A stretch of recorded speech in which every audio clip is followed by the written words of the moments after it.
¿Por qué vamos a ver programación extrema? O Extreme Programmation o XP, como se le conoce. Se conoce como XP, programación extrema, Extreme Programmation, básicamente el acrónimo.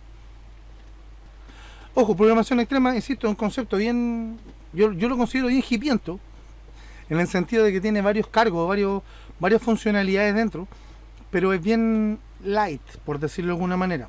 Programación extrema, o XP, insisto, ¿por qué vamos a ver esta? Porque básicamente es como la base. ¿En qué sentido la base? Muchas de las metodologías ágiles se han basado en XP, tomándola como estructura base, sacándole cosas y poniéndole cosas. Pero básicamente la estructura es muy parecida, los elementos que tienen son muy parecidos y trabajan con artefactos que son muy similares. Por eso, insisto, me interesa primero ver XP completito, cuestión de dejar más claro cómo debería quedar esto después cuando veamos, por ejemplo, Scrum, ¿ya? Insisto, esta la vamos a ver bien definida y después vamos a ver las variaciones que tiene Scrum, algunas otras herramientas que hay que funcionan de muy buena manera, como por ejemplo Kanban. Antes de meternos en esto, Kanban es una metodología de trabajo, no de desarrollo, de trabajo, de asignación de tareas desarrollada por la empresa Toyota, que fue absorbida y extrapolada, es decir, desde esa metodología fue sacada para distintas áreas, de la cual la informática no estuvo ajena, y es bastante buena para separar la, ¿cómo decirlo? Para separar la pega, por decirlo de alguna manera, en términos simples. Más adelante la vamos a ver y vamos a analizar mejor. Esa puntualmente a mí me gusta harto mezclarla con Scrum, que Scrum la considero más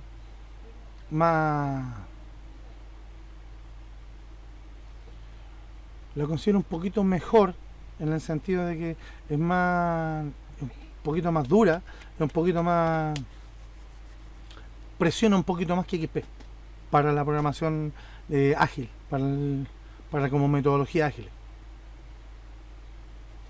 ¿Ya? Pero empecemos primero, insisto, con esta que es la estructura base.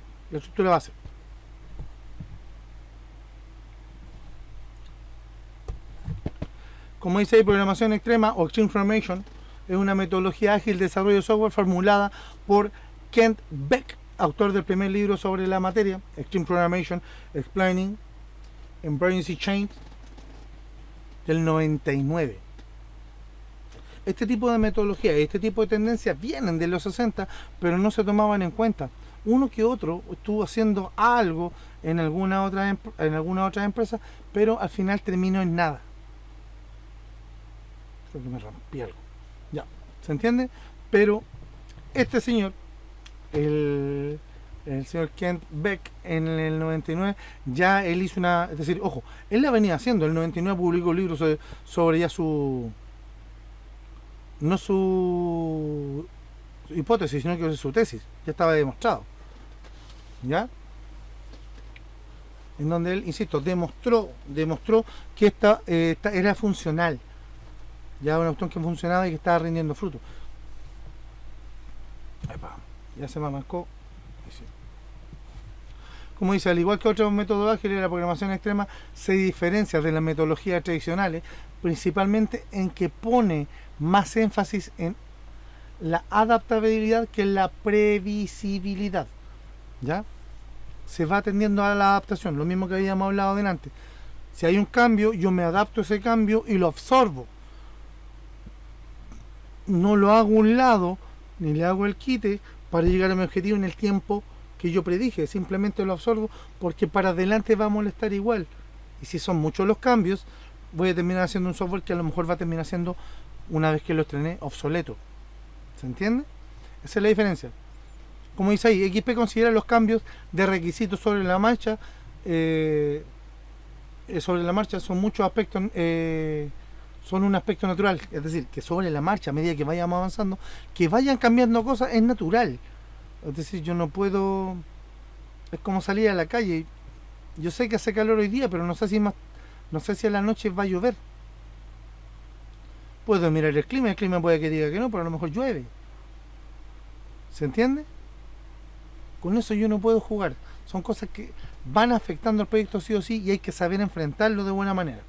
Dice, inevitable e incluso deseable del desarrollo de proyectos. O sea, deseable que vaya mutando y que sea flexible en ese tipo de área. ¿Ya? A eso es lo que apunta, eso es lo que quiere. No está apuntándolo de ninguna manera distinta. Solamente quiere que esta cosa se desarrolle de una manera lo más estándar posible. ¿Se entiende? Para allá apunta lo que es XP.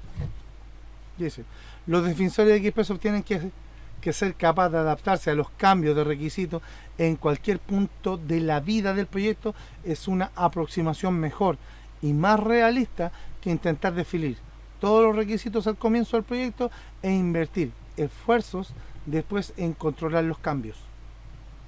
¿Ya? Y ahí estamos hablando de gente un poquito más purista, en donde, ojo, no estoy diciendo que sea malo, tampoco estoy diciendo que sea bueno, todo depende del punto de vista y el enfoque que tengamos. El hecho de adaptarse cuando hay un cambio es un buen reflejo de que el trabajo que se está haciendo está en buenas condiciones, se está haciendo de buena manera. ¿Ya? Actualmente el implementar o el echar a andar, por decirlo de buena manera, elementos de ese tipo. ¿En qué sentido elementos de ese tipo? Elementos de ese tipo en el sentido de que el echar a andar elementos los cuales sean lo más flexibles posible para el trabajo es, me atrevo a decir que esencial para poder adaptarse a cualquier proyecto. El cambio tiene que estar bien, tiene que ser bien recibido, no puede uno esperar que el autor no cambie. Hay ocasiones en las cuales sí uno desea, ojalá que se mantenga así, claro, porque si llega a cambiar se afecta o se ve retrasado demasiado el proyecto, pero uno tiene que estar no deseando el cambio, pero tiene que estar dispuesto a que el cambio va a pasar. ¿Se entiende? Tiene que estar dispuesto a que el cambio va a pasar, insisto, y el hecho de asumir ese cambio de una manera más natural tiene que refleja una buena disposición con respecto a la metodología, que es básicamente los más puristas con respecto a XP sostienen que si uno no es capaz de soportar el cambio no puede implementar XP. Ahí ya va una cosa más personal, ¿se entiende? Es mucho más personal esa cosa.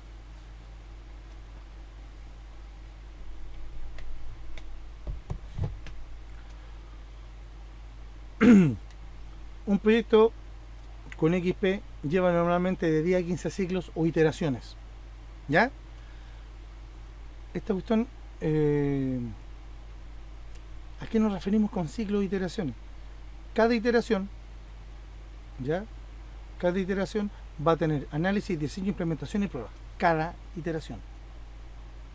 En donde, ¿qué es lo que va a haber? Se va a hacer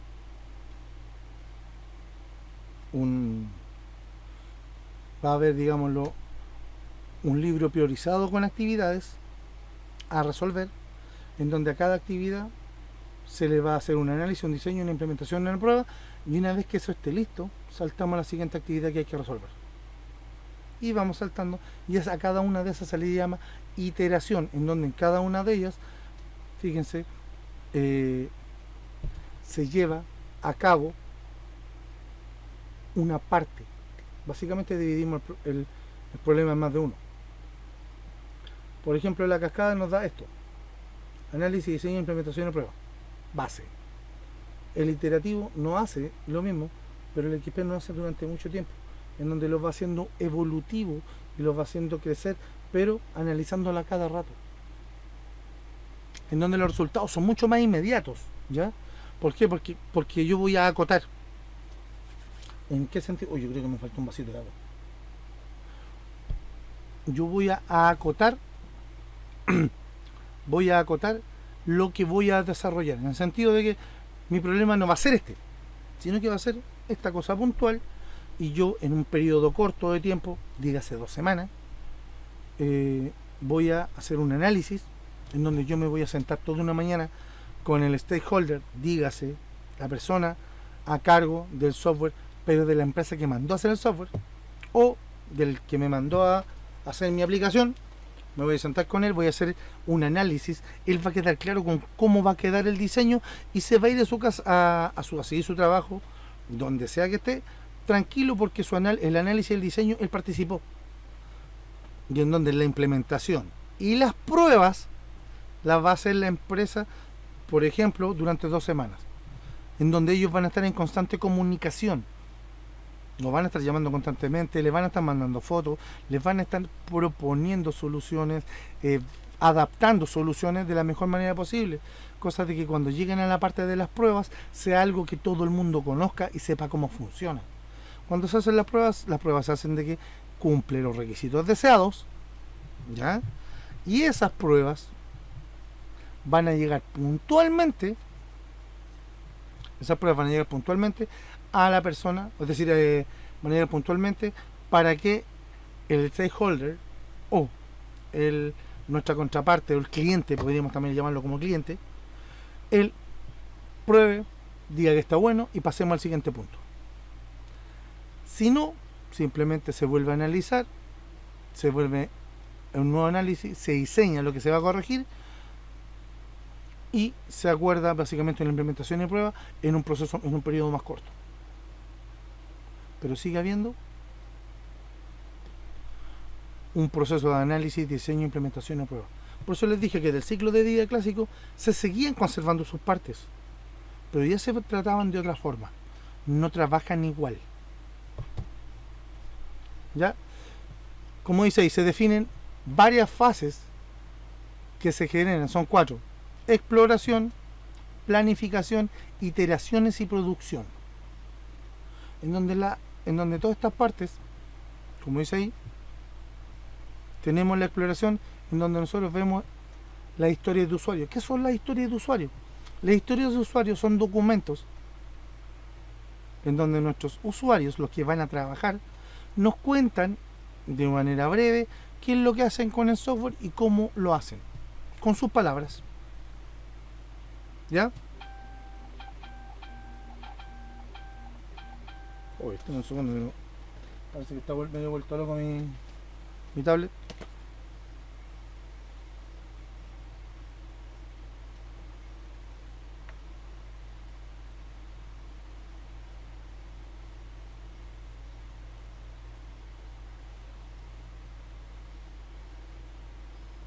Voy a dejar el volumen.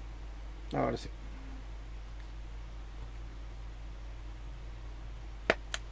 Entonces, volviendo. En la parte de exploración, y aquí donde es la parte más simpática del asunto, es donde nosotros básicamente se ingresan la historia de usuario, en donde nos van a contar cada una de las personas, cada uno de los que trabajan en el sistema, nos van a contar qué es lo que hace cada uno y de qué manera le ayuda, e incluso una posible recomendación de mejora. No hay problema. Todo está contado de la mejor manera posible. Donde dice Architectural Speak, ¿ya?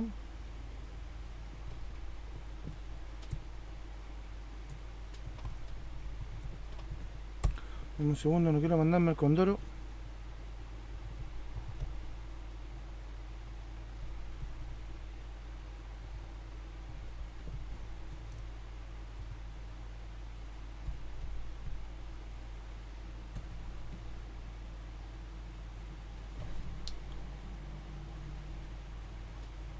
Ya, en donde como punto alto de arquitectura, ya, básicamente a qué se refiere, sobre dentro de la exploración se ve cuál es la mejor arquitectura que se va a ocupar, ya, para poder definir. Si se fijan, ahí están las dos partes, en donde tengo la historia de usuario y el y cómo se llama, y el architectural speak define uno qué es lo que necesitamos que haga y el otro qué arquitectura se condice para esto. ¿Se entiende? En base a esos dos se hace una planeación de la versión. ¿Ya? ¿A qué se refiere con la planeación de la versión? En esta parte, en la planificación de la versión, lo que se hace es construir, y aquí se separa en partes, por decirlo de alguna manera, qué es lo que se va a hacer y vamos definiendo punto por punto qué partes debiese tener nuestro software, basándonos obviamente en la arquitectura y en las historias de usuario relacionadas. Por ejemplo, todos los que van a ver ventas, todo lo que tenga que ver con ventas va a estar en un módulo de ventas. Y yo voy a colocar todas las historias de usuarios de los vendedores y de toda la gente que tiene que ver con la venta. ¿Se entiende? Eso va a quedar reflejado de esa manera, en donde en esa parte, digámoslo, donde dice planificación de la versión, lo que hace es básicamente definirme la cantidad de tareas que se van a hacer, definida una por una y agregándole obviamente el legajo de historia de usuario. Nada más. Dice ahí que tiene nuevas mejoras de usuario para la velocidad del proyecto y hay un plan de versión en donde, ojo, cada reunión, esta cuestión es muy importante, pero cada reunión tiene una revisión con el plan de versión. ¿En qué sentido con el plan de la versión? Donde nosotros notamos qué es lo que tiene esta versión. La versión número 1 va a tener todas estas cosas, ¿ya? Y de ahí, una vez que tengamos claro eso, nosotros nos vamos a las iteraciones para ir a la segunda y tercera versión, en donde nosotros lo que pasa es, cada iteración va a hacer un análisis con respecto a una tarea, se va a implementar, se va a echar a andar, y ojo, puede volver al plan de versión en el caso que hayan cambios estructurales muy grandes. Por eso la flecha es de ida y vuelta. ¿Ya? ¿Para qué? Por si hay un cambio estructural grande, se tiene que volver al planeamiento, cuestión de reestructurar lo que corresponda, sacar las actividades que van a sobrar y colocar actividades nuevas.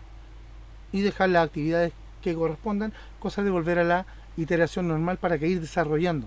Cada una termina con una prueba de aceptación, en donde el stakeholder o cliente va a verificar que lo que se hizo cumpla con sus requerimientos y después pueda pasar a una versión definitiva,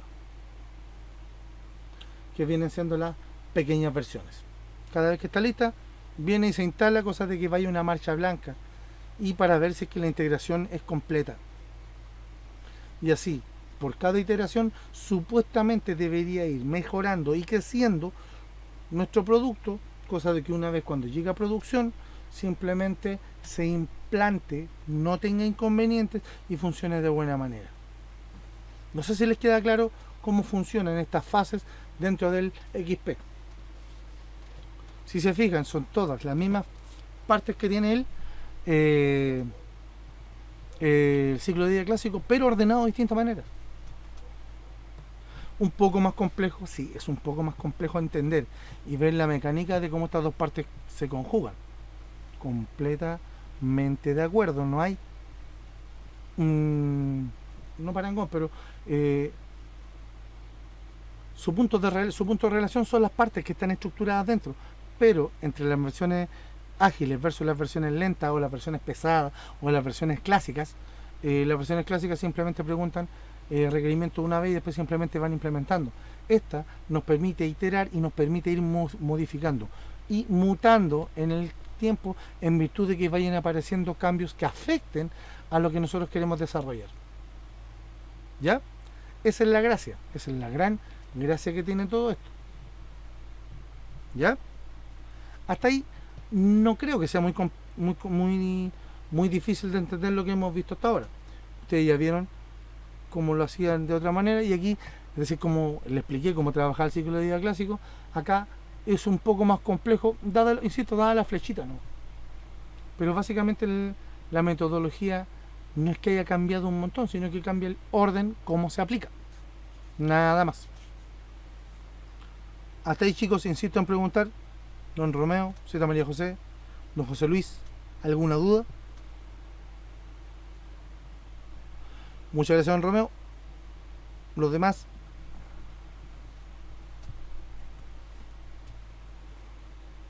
les voy a pedir 2 minutitos, voy a ir a buscar un vasito de agua, chicos.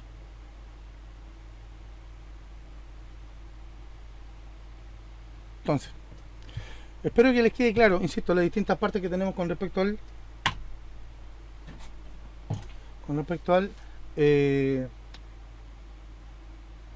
a la fase que tiene el XP, ¿ya? De ahí tenemos que ver los roles que va a tener cada personaje dentro de todo este cuento, ¿ya? Y aquí empieza la fase de exploración, como dice, la fase de exploración en la que se define el alcance general del proyecto. O sea, aquí nosotros decimos, hasta aquí llega, cumple esto otro y cumple esto otro, nada más, ¿ya? El cliente define lo que necesita mediante la redacción de sencillas historias de usuario. Son sencillas, ojo, no son cosas complejas, no son una pellejería técnica, es algo bastante simple en donde me dicen qué es lo que necesita que haga o qué es lo que hacen en esa parte del proceso, no es más que eso. Los programadores estiman los tiempos de desarrollo en base a esa información. ¿Ya?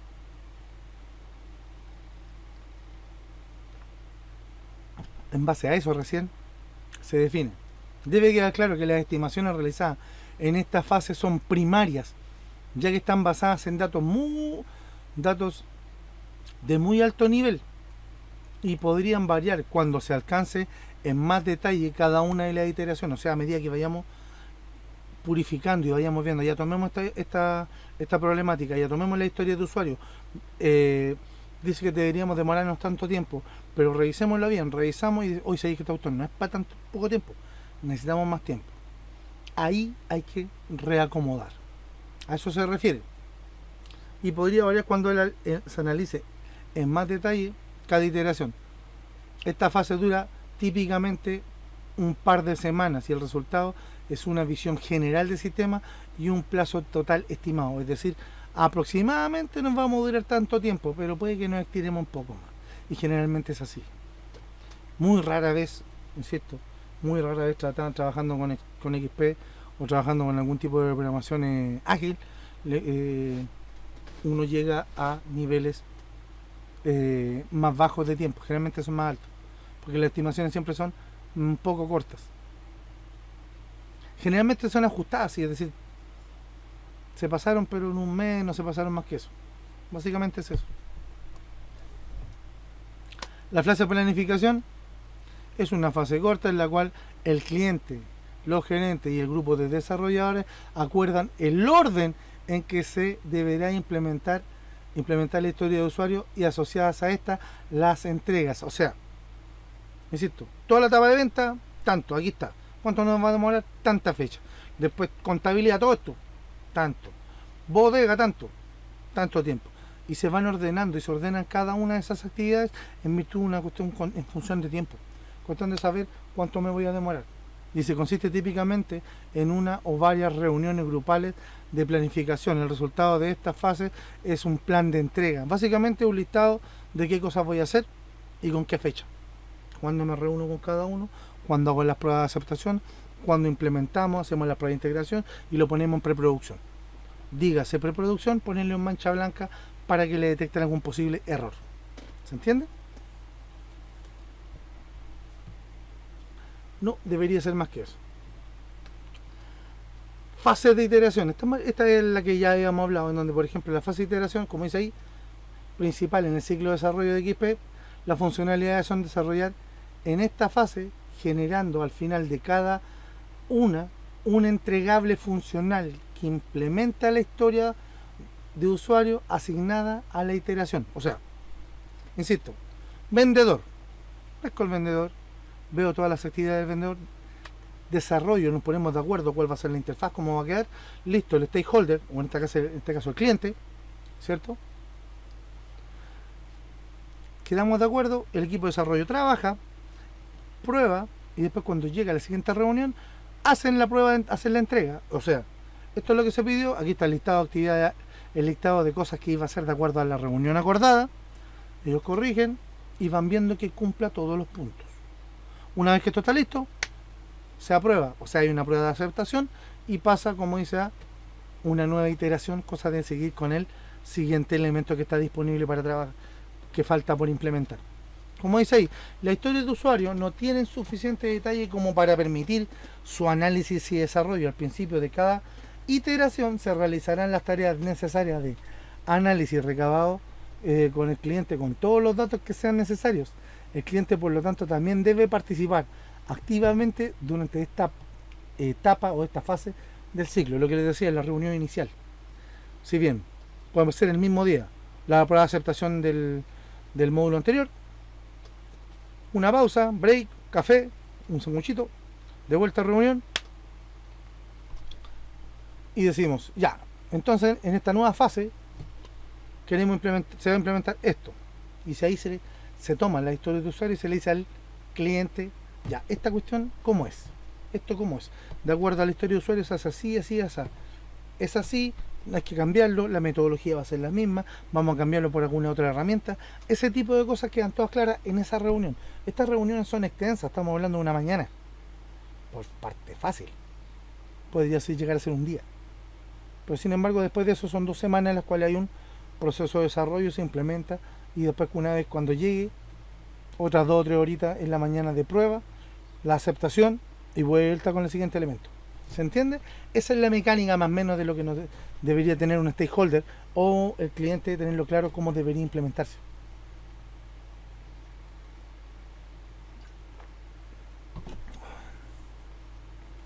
Chicos, hasta ahí no creo que haya mucha duda, ¿cierto?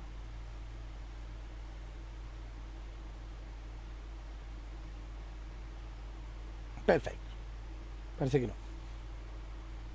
Insisto, aquí estamos hablando de las fases propiamente tal. Y como dice ahí, la fase de iteración, como se lo explicaba antes, tiene análisis, diseño, programación y prueba. Y como Isabel Leito dice aquí, las iteraciones son también utilizadas para medir el progreso del proyecto. Una iteración terminada sin errores es una medida clara de avance. O sea, yo sé cuántas iteraciones voy a tener y cuántas entregas voy a tener por la iteración. ¿Cuál es la idea? Hacemos el análisis, obviamente lo que hacemos junto con el stakeholder. Después de junto con el stakeholder hacemos el diseño y después nos dedicamos a la programación, que es lo que más tiempo nos quita. Una vez que echamos a andar el tema de la programación, pasamos a la prueba, vemos si funciona, nos dan la aceptación y pasamos a la siguiente iteración. Y así sucesivamente hasta que terminemos con todas las actividades que dejamos definidas. ¿Se entiende?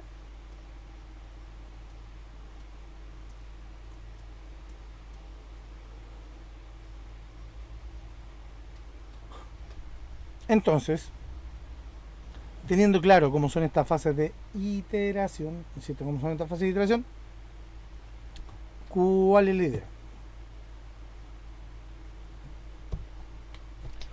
La fase de producción.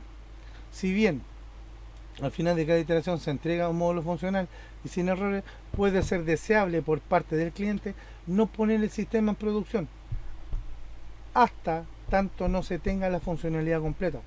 En esta fase no se realizan más desarrollos funcionales, pero pueden ser necesarias tareas de ajuste. ¿Cuál es la gracia en esta fase de producción? En donde nosotros ponemos en marcha. ¿Ya? ¿Cuál es la idea? Insisto, podríamos estar colocando en marcha blanca, a modo de marcha blanca, cada módulo e irlo probando sobre una base de datos o sobre un sistema que emule su funcionalidad final, el cual podría no ser tampoco un módulo completo, sino que ser solamente el módulo de prueba, o como dice acá, que en ocasiones el cliente no pretende ya andar la funcionalidad completa hasta no tenerlo todo listo. Son distintas alternativas, distintas formas de verlo.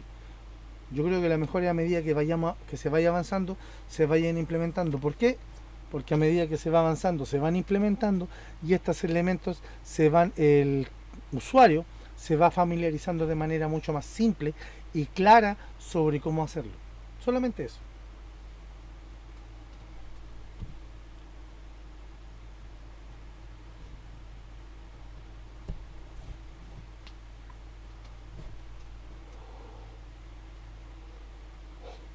Aquí vienen los conceptos que tenemos que manejar con respecto a la metodología de XP. Tal como dice, la metodología de XP plantea una planificación con un diálogo continuo entre los pares involucrados en el proyecto, incluyendo al cliente, los programadores y a los coordinadores o gerentes. Aquí todos tienen que tener una disposición única y muy abierta para ¿cómo decirlo? Única y muy abierta para la comunicación entre las partes. ¿Ya? ¿Se entiende? Es decir, yo no voy a ponerme, insisto, no voy a oponerme a que se comunique un programador con el cliente si es que no entiende una parte. ¿Ya? No tengo que oponerme, tiene que ser muy claro. Es decir, si el programador tiene que hablar con, por ejemplo, con el gerente, voy a hablar con el gerente. Que hable con el gerente. No importa, si mientras esté produciendo, esté haciendo girar esta cosita, ningún problema. ¿Ya? Todos los elementos o toda la gente que interactúa tiene que tener una comunicación fluida entre ellos. ¿Ya? Cosa de dejar de manera muy clara qué hacer en cada parte para no cometer errores o no implementar funcionalidades las cuales van a estar o incompletas o erradas. ¿Se entiende?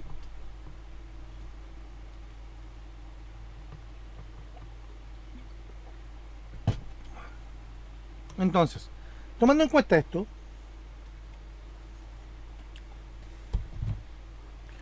así nosotros deberíamos ver una historia de usuario. ¿Ya?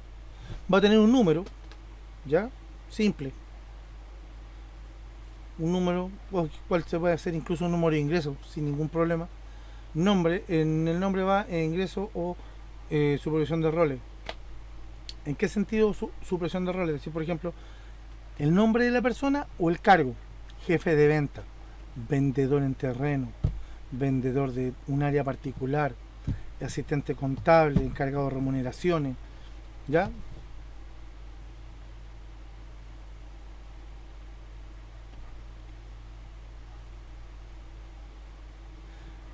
Y ahí donde dice usuario, básicamente es qué rol va a cumplir. ¿Va a ser el administrador? ¿Va a ser un vendedor? ¿Qué rol va a cumplir dentro de? ¿Qué tipo de usuario va a ser? Ese es el pero. Ahí es donde vamos a eso. Dice modificación de la historia número, en donde nosotros, por ejemplo, la misma historia de usuario podemos ir a especificarle, podemos tener de la misma historia 4 versiones. Va a ser la 1, la 2, la 3 y la 4, dependiendo del nivel de profundidad que queramos tener. Prioridad en el negocio puede ser alta, media o baja. ¿Se entiende? Una venta es una prioridad alta. Un control de inventario a lo mejor puede ser baja. Puede ser cualquiera de las dos. Riesgo en el desarrollo alto, medio, bajo también puede ser alta, medio, baja, dependiendo del módulo que estamos hablando. Iteración asignada, ¿para cuándo debería estar implementándose? Punto estimado. Déjame acordarme, punto estimado. Uy, esto no me acuerdo qué es lo que es. Los puntos estimados y los puntos reales no me acuerdo qué es lo que son. Según recuerdo. Uy, es que me acuerdo re poco.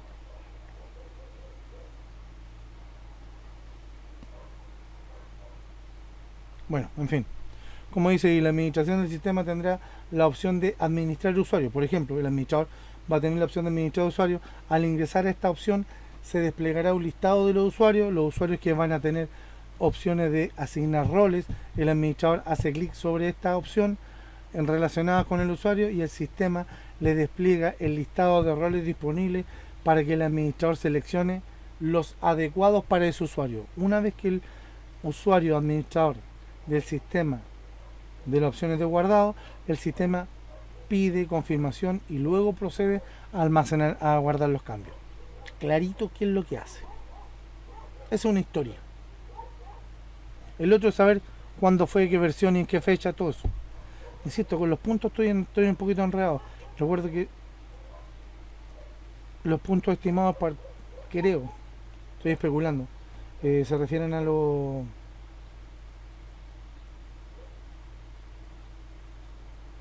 No, no le voy a decir nada. Porque en serio no recuerdo de memoria. Ojo, la confección de este tipo de documentos, es completamente a criterio de cada uno. Es decir, los puntos, por eso les digo que los puntos estimados y los puntos reales pueden ser inherentes, por ejemplo, al ejemplo de dónde puede haberlo tomado. Y ojo, abajo, las observaciones, es que sea alguna observación particular, por ejemplo, tanto como la persona que lo hace, o tanto como el ¿cómo se llama? De la historia de usuario particular. Considérese que este usuario tal y tal cosa. ¿Se entiende? Ese tipo de observaciones.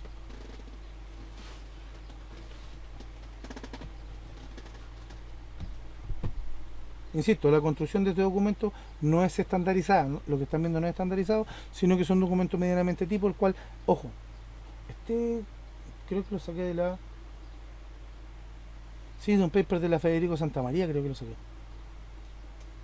Ya, insisto, no es estándar, no hay un documento estándar para esto.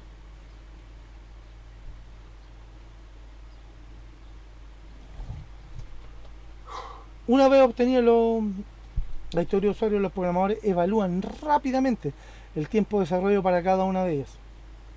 Si alguna de ellas tiene riesgo de no establecerse con certeza la complejidad del desarrollo, se realizarán pequeños programas de prueba o SPICs para reducir estos riesgos. ¿Cuál es la idea? en donde por ejemplo se va a decir, de acuerdo a una historia, sé que yo creo que esta cuestión tiene un riesgo más alto. ¿Por qué? Porque influye en esto y en esto otro. Pero si nos dice que sea de alto riesgo, sí, pero por algo está diciendo esto y esto otro. Entonces hagamos una prueba y veamos qué es lo que pasa. Hacer una prueba pequeña en donde, por ejemplo, ven dónde afecta o se relaciona con el resto de los demás elementos y puede generar un posible inconveniente.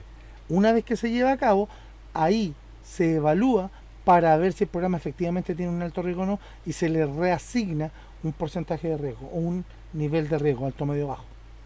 ¿Se entiende? Eso es lo que se hace. Completadas estas estimaciones, se organiza una reunión de planificación con los diversos actores del proyecto, clientes, desarrolladores, gerentes, a los efectos de establecer un cronograma de entregas o release plan o plan release en los que todos estén de acuerdo. Es decir, los programadores son los primeros que tienen que decir, oye, no me voy a demorar tampoco en hacer esa cosa. O, mira, te cambio la fecha de entrega de tal cosa por tal cosa porque creo que están los plazos están cambiados. Se negocia. Así cada uno tiene claro si se puso fecha, se puso la soga al cuello solo. ¿Se entiende?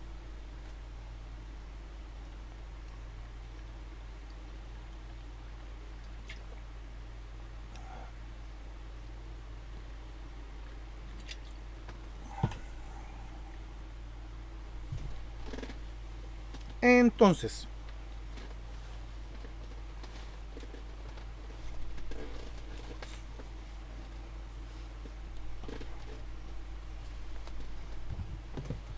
insisto, entonces, teniendo claro esta parte, ya, me perdí.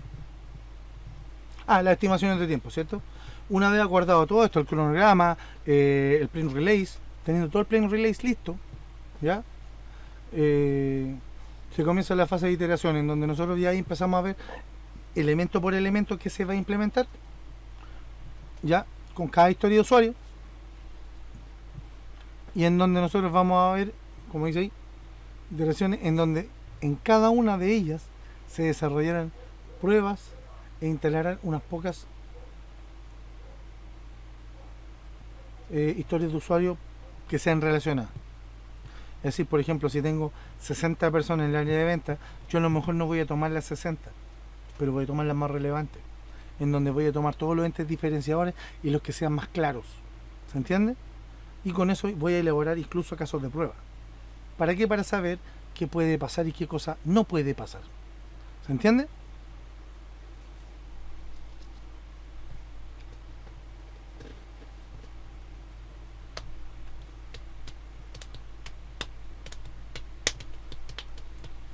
Entonces,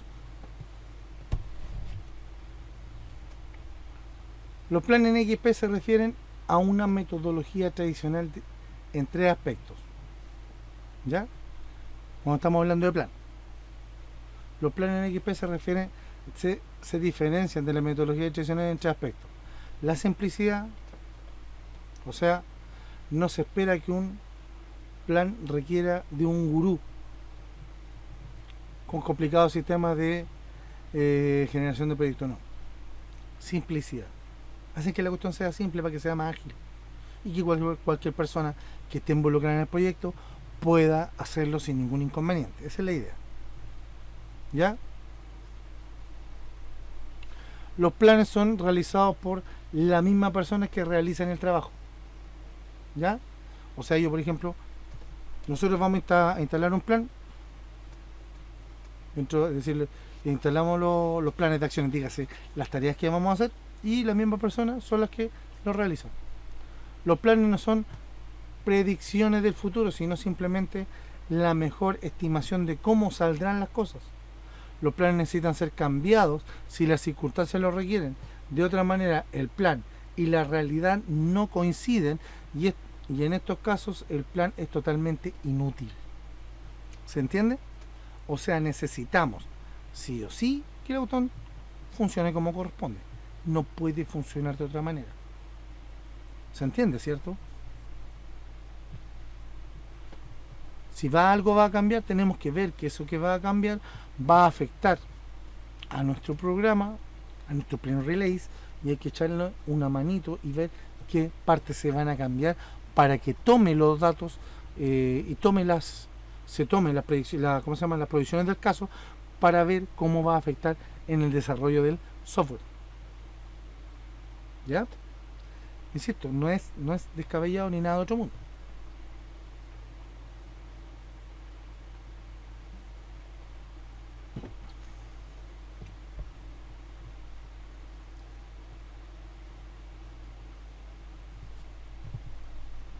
Bueno, avanza. Ahí sí. No avanza mucho.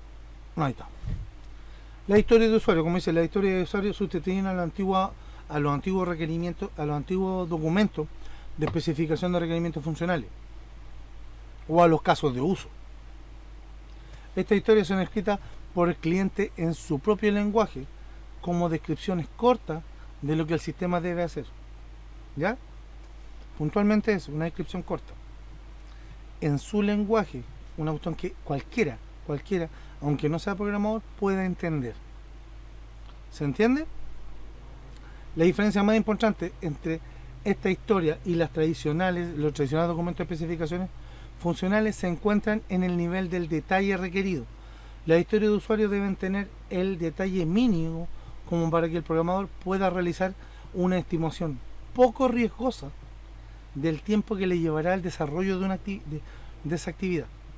O sea, no me están pidiendo que sea extremadamente detallista, sino que quieren que uno sea lo suficientemente detallista para poder implementar una solución. Eso, ¿se entiende? Para poder implementar una solución lo suficientemente detallista para que el programador pueda implementar una solución sin mayor problema. Cuestión de que él lea y se pueda maquinar que debería estar programando. Y si tiene alguna duda, porque hay algún vacío, poder llamar al que corresponda y preguntarle: disculpa, en tu historia de usuario dice tal y tal cosa, ¿a qué te refieres con eso? Y poder darle vuelta y poder reinventarla o poder rediseñarla o poder darle la vuelta a tuerca suficiente para que sea lo más ajustada a lo que se necesita. Eso es lo que está pidiendo digámoslo, esta historia de usuario, ¿ya? Dentro de la historia de usuario tiene un objetivo, una estructura, ¿ya? Y aquí viene una comparación un poco con lo que hace con lo que es un caso de uso. El caso de uso es bastante simple, parece un mapa conceptual. Para los que no lo conozcan, ya insisto, para los que no lo conozcan parece un mapa conceptual, un caso de uso, pero ¿cuál es la idea? La historia de usuario, o el caso de uso, pues digámoslo, es un autor que se modela es un lenguaje descriptivo también, pero un poco más complejo que la historia de usuario, más complejo de entender. Les voy a explicar un poquito más adelante cómo es un caso de uso para que lo puedan ver y puedan ver la posible diferencia. Yo creo que veámoslo al tiro mejor y de ahí comparamos, porque la historia de usuario es bastante simple. Déjenme buscar un caso de uso pequeño.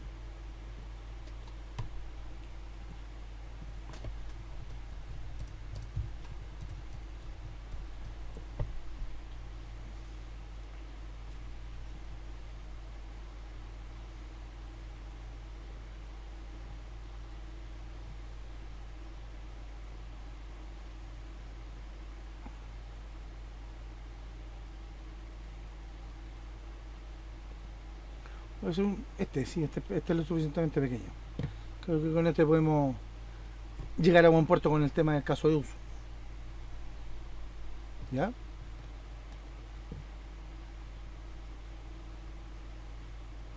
Ahí sí. Con este creo que podemos llegar a buen puerto. Fíjense, esto es lo que se considera un caso de uso, en donde tenemos eso, un monito a cada lado, en donde un lado hay un crítico gastronómico, crítico de comida, y el otro lado hay un chef. ¿Ya? Tiene una flechita. Este es un diagrama de casos de uso, ¿ya? En donde ese rectángulo grande, este que está aquí, se llama escenario. Los monitos se llaman actores. Las flechitas o las líneas son relaciones entre ellos y cada parte ovalada es un caso de uso. En donde, para que se entienda, El crítico el crítico de comida va a probar la comida, va a pagar la comida, va a beber vino, ¿ya? Y el chef va a preparar la comida. ¿Se entiende? Eso es un caso de uso, es muy simple, muy simples cosas. Si nos vamos a uno, déjenme, creo que aquí tengo uno un poco más complejo. No, este no, me va a alegar incluso.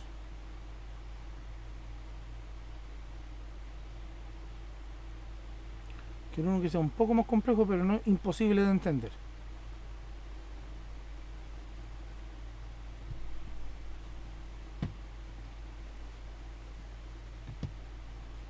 ¿A dónde está? Ah, aquí está.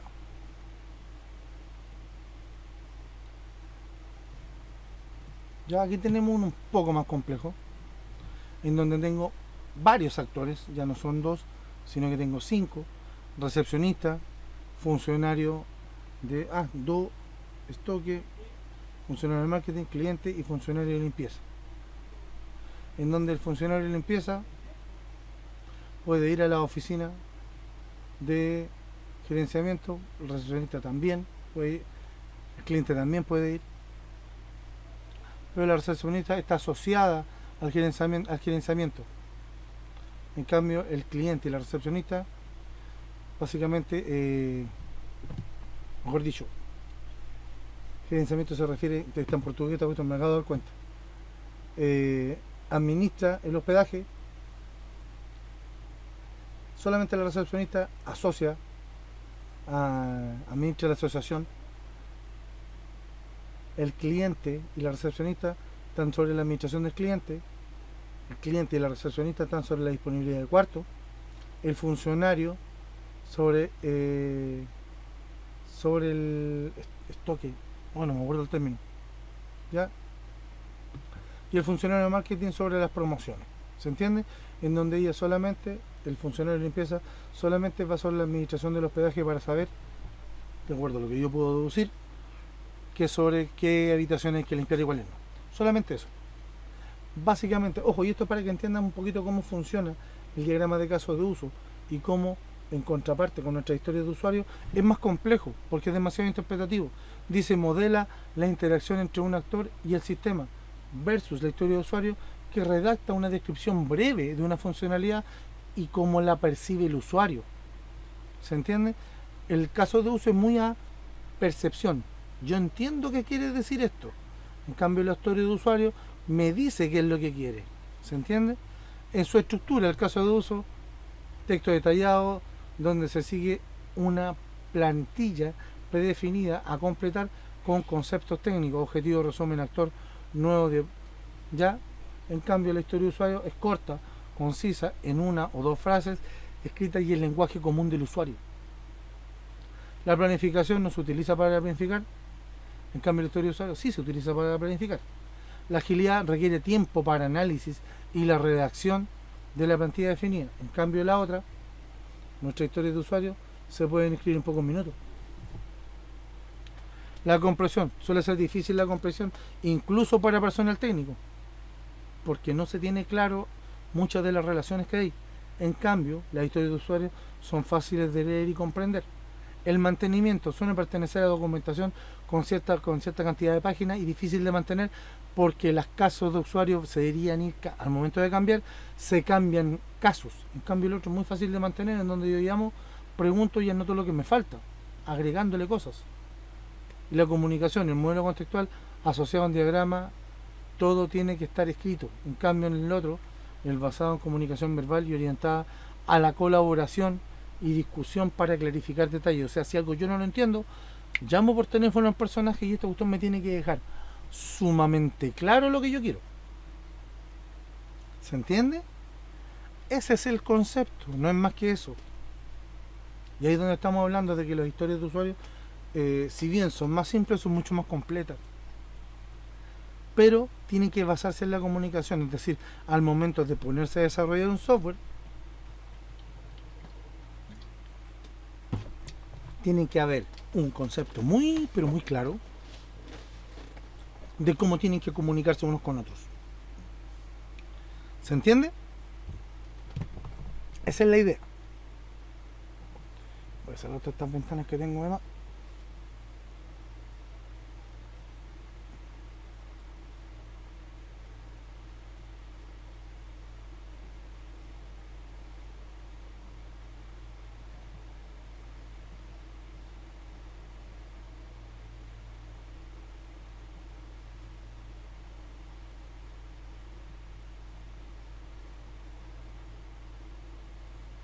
Ya. Entonces ya cerré lo que me estaba molestando ya.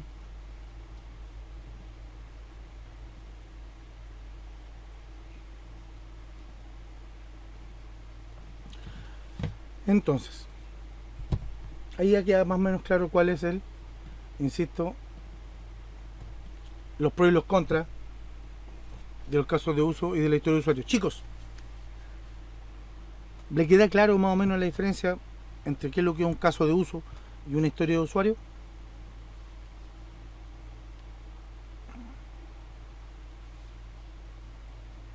Cita María José, don José Luis, don Romeo.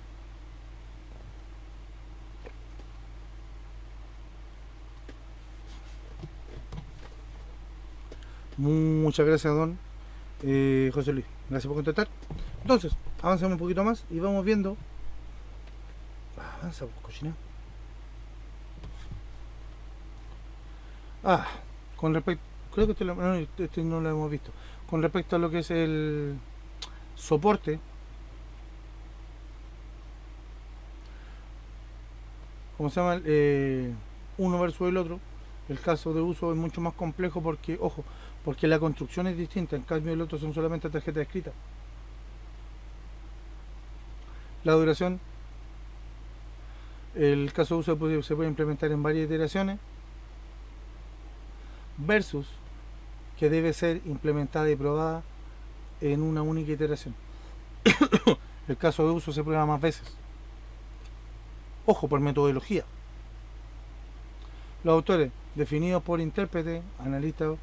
En cambio acá la posibilidad de ser definida por usuario y cliente, es decir, el cliente y el usuario son los que ellos definen su problemática, versus la otra que alguien tiene que modelarlo, tiene que ser un analista, tiene que ser un consultor el cual construye estos modelos. Las pruebas las define, la definición de pruebas se redacta en documentos separados. En cambio, la historia de usuario viene con pruebas de aceptación en el reverso de la hoja, en donde nosotros decimos qué tiene que cumplir para tal cosa, tal cosa. En base a cada historia, qué debería cumplir. Y listo, no es más que eso. Contexto proporciona una visión más general del sistema y la integración de él. Sí, es muy general. En cambio, la otra proporciona una visión menos obvia. Por eso las pruebas y el feedback con los usuarios son tan importantes para la metodología ágil, porque como ya no trabajamos con diagramas de caso de uso, trabajamos con historia, las historias en ocasiones terminan siendo ambiguas o hay explicaciones medias cantinflescas, por decirlo de alguna manera, en donde no queda claro qué es lo que se quiere. Así que cuando eso no está claro, teléfono, se aclara, se corrige, versión nueva y se asocia. Listo. Metodología asociada con RUP y la otra asociada con programación extrema, aunque también puede ser asociada con RUP. Es decir, la historia de usuario también puede ser ocupada en ¿cómo se llama? Metodologías tradicionales. Es poco usual, pero también se puede.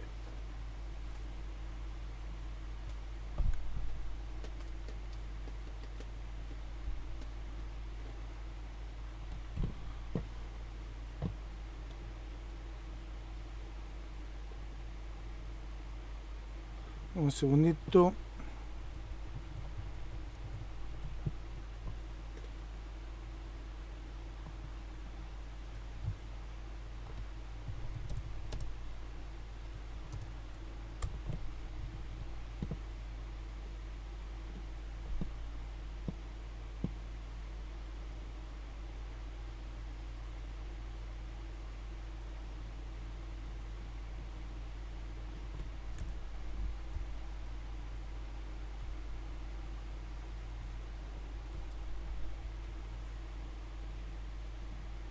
Me la jodí. Denme un segundito, chicos. Estoy un pequeño. Algo me está arreglando. Ahí sí, ya listo.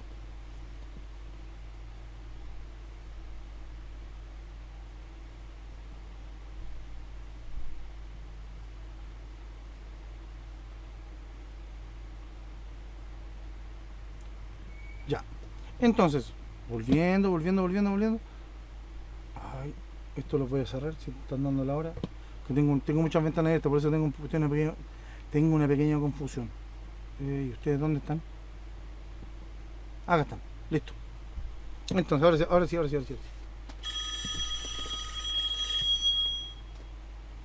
Estoy ocupado, llame en otro momento, por favor.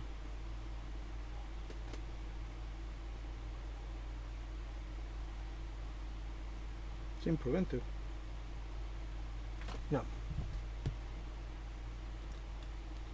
Ya. Entonces, insisto, volviendo. Siguiente punto.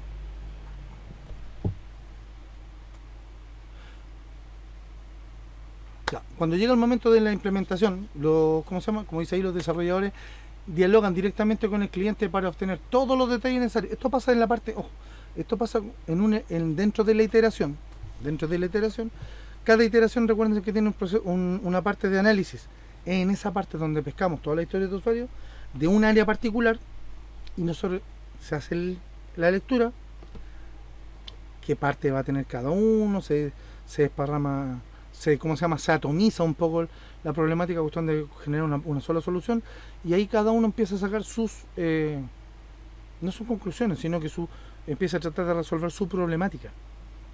En esta resolución de esta problemática, cada uno puede conversar directamente con el cliente o con su stakeholder o con el que está escrito ahí en la historia de usuario. ¿Para qué? Para poder lograr un entendimiento mayor. Como dice ahí, dialogan directamente con el cliente para obtener todos los detalles necesarios, cosa de saber cuál es la problemática a resolver y de qué forma hay que resolverla, pudiendo arrojar datos intermedios los cuales el cliente o el stakeholder va a necesitar para el desarrollo de su trabajo normal. ¿Ya? ¿Se entiende? Cosa de poder tener claras todas las partes necesarias. Dice ahí, las historias de usuarios deben poder ser programadas en un tiempo entre 1 y 3 semanas. Si la estimación es superior a 3 semanas, debe ser dividida en 2 o más historias. ¿Cuál es la idea? Que no pase más de 2 semanas. Lo ideal son 2 semanas. Si es muy pequeña, 1. Si es muy extensa, 3. Pero no más de 3. Cada 2 semanas, reunión, un día entero, planificación, revisión del anterior, aceptación del anterior, revisión de las nuevas partes, qué es lo que se va a ver, clarificar cada uno de los elementos y después proceder con el desarrollo. Durante el desarrollo, teléfono para clarificar cualquier posible duda, hasta 2 semanas después, como dice ahí, para poder volver a la prueba de aceptación y a la nueva iteración.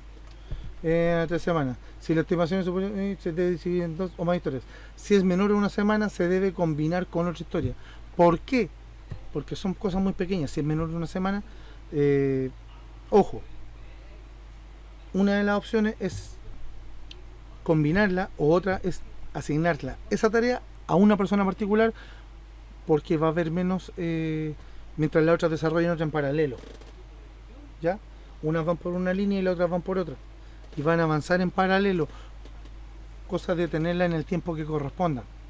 La idea es no perder los tiempos y no hacer venir gente más allá de lo necesario. Es decir, si va a venir una vez a la semana, yo lo considero excesivo. Cada 2 semanas lo considero bueno. Cada 3 semanas puede ser un poquito distante. Insisto, desde mi punto de vista, cada 2 semanas es perfecto.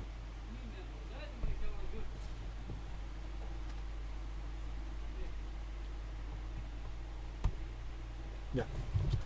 El cronograma de entregas establece qué historias de usuarios serán agrupadas para conformar una entrega y el orden de las mismas. O sea, este cronograma será el resultado de una reunión entre todos los actores del proyecto, clientes, desarrolladores, gerentes, etc. Son muchos. Y todos van a estar mezclados y generalmente en esta parte donde salen todos peleados, porque nadie sale conforme. ¿Ya? Es esto. Yo soy muy descriptivo en esta parte porque yo con XP no he trabajado con Scrum, pero es muy simpático ver desde fuera cómo salen todos peleados, porque nadie sale conforme con lo que le tocó con respecto a tiempo y plazo. El cliente pensando que es muy lento, el gerente pensando que los demás no entienden su tiempo, y los desarrolladores pensando en que todo el tiempo que le dieron es muy poco. Todos tienen un punto de vista distinto. Aquí cuál es la idea, ponerse de acuerdo con el criterio y poder conformar esto de la mejor manera posible. Y tener claro que lo que se vaya a avanzar siempre tiene que ir en virtud del crecimiento y la optimización de los recursos. Aquí la idea no es tener un proyecto el cual esté todo el año ¿cómo se llama? O estirarlo mucho tiempo, no tiene ningún sentido.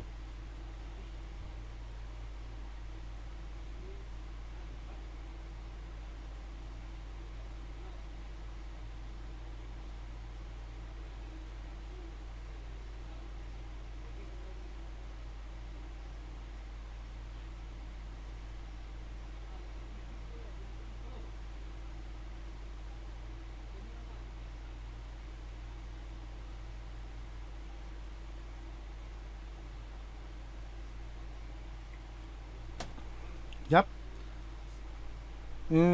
Dice, XP denomina a estas reuniones juego de planeamiento o planning game, ¿ya? Pero pueden denominarse de la manera que uno quiera. Es decir, no necesariamente tiene que ponerle así como el juego de planeamiento o la reunión de planificación. Yo creo que es lo más sano, ¿ya? Planning Meeting es uno de los que más me gusta, y Planning Workshop. Como nombre, el nombre que uno quiera ponerle es cosa de uno, ¿ya? Bueno, reunión de planificación. Bueno, o voy a un Planning Meeting. Depende de quién quiere impresionar, pero sigue siendo lo mismo, es ir a pelear por tiempo y plazo. Para eso es esa reunión, no es para otra cosa. ¿Yep?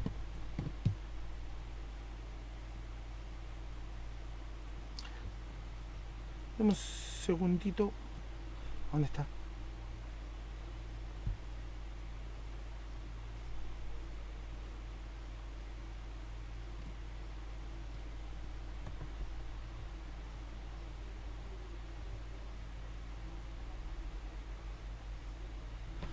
Ya.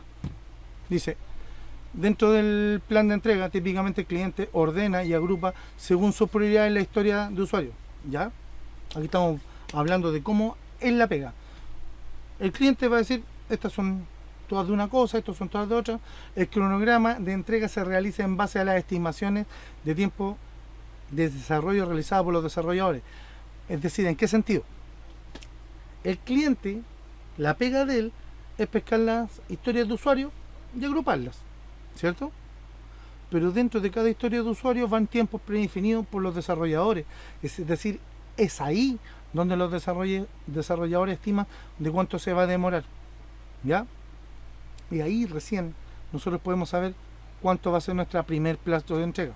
Dice, después de algunas iteraciones se recomienda realizar nuevamente una reunión con los actores del proyecto para evaluar otra vez el plan de entrega y ajustarlo si es necesario. Eso generalmente pasa. Después de unas 3 o 4 iteraciones, vuelve a haber un planning meeting, cuestión de que se reajuste un poco el plan de entrega y tener una visión más o menos suficientemente clara de cuánto tiempo deberíamos estarnos retrasando o cuánto tiempo debería estar restando para la entrega final del producto. Esto va en directa relación con todos los cambios que haya tenido. ¿Ya? Directamente va en relación con eso.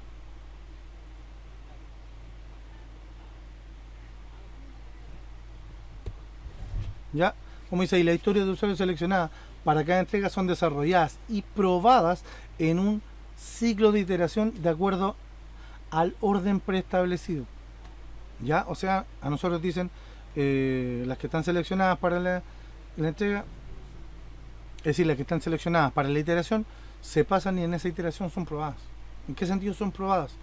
Que en la misma, cuando a nosotros nos describen lo que tiene que hacer, atrás debería ir unas pruebas mínimas que deberían estar desarrolladas, asociadas a esa historia de usuario.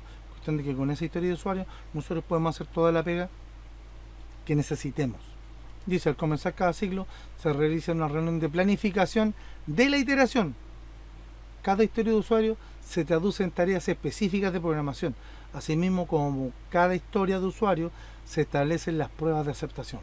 ¿Se entiende? Nosotros definimos la historia de usuario, definimos qué es lo que se va a tener, qué tareas va a tener esa historia de usuario y además definimos qué pruebas se le van a hacer que cumplan esa historia de usuario para que se pueda ser aceptada. ¿Ya? Esto es para que entiendan, insisto, todas las partes que tiene esta cuestión no están, insisto, estamos haciendo un análisis muy puntual sobre XP. Las otras van, insisto, todas varían con respecto a esto. Si cuando veamos Scrum se van a dar cuenta que es muy similar, pero no exactamente igual.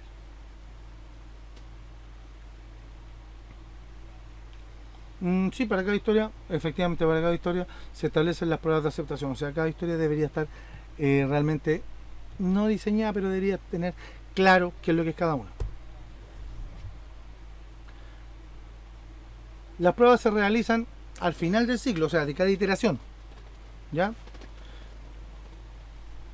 En el que se desarrollan, pero también al final de cada uno de los ciclos siguientes para verificar que sus siguientes iteraciones no han afectado a las anteriores.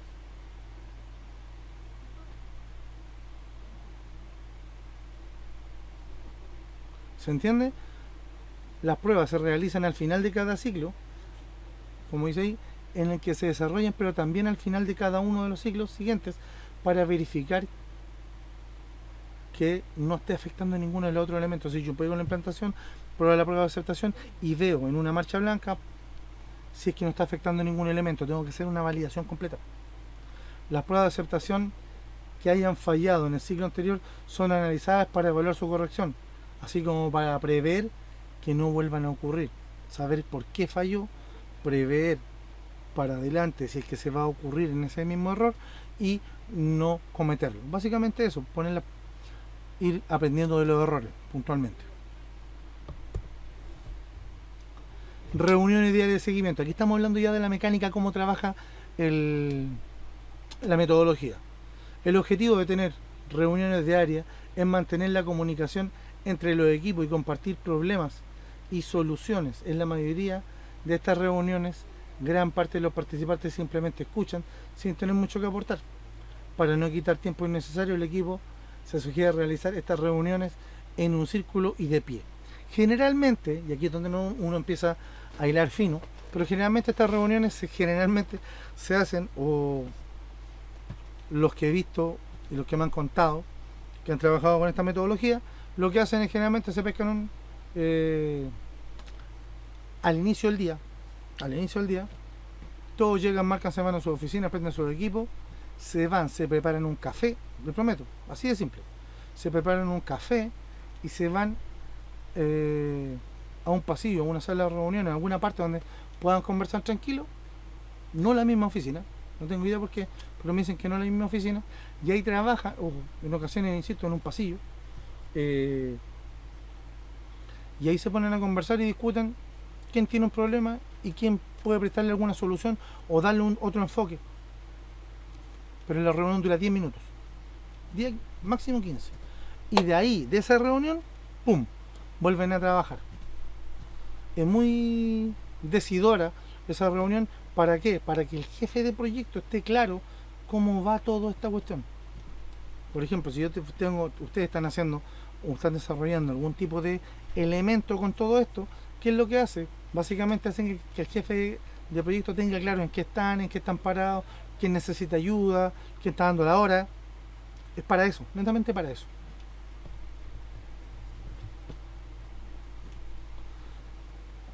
Dentro de la parte del diseño, dice la metodología XP, hace especial énfasis en los diseños simples y claros. Los conceptos más importantes del diseño de estas metodologías son simplicidad, metáfora, solución o speak y la refactorización. Esto es bastante importante, ¿por qué? Porque esto nos dice sobre cómo quieren que codifiquemos y cómo quieren que le metamos manito a esta cuestión. La simplicidad, el diseño siempre tiene que ser simple. ¿Por qué? Porque generalmente un diseño simple es más rápido que uno complejo, funciona mejor. Por eso XP propone implementar el diseño más simple posible que funcione.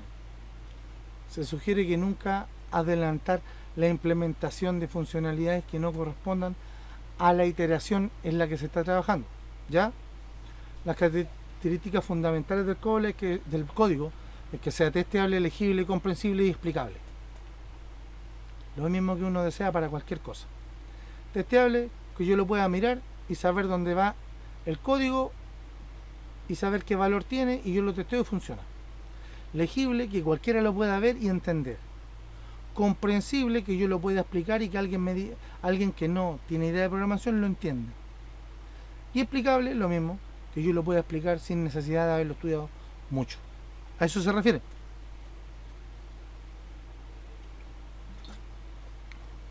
¿Ya? Eso con respecto a la simplicidad. La metáfora. Una metáfora es algo que todos entienden sin necesidad de mayores explicaciones.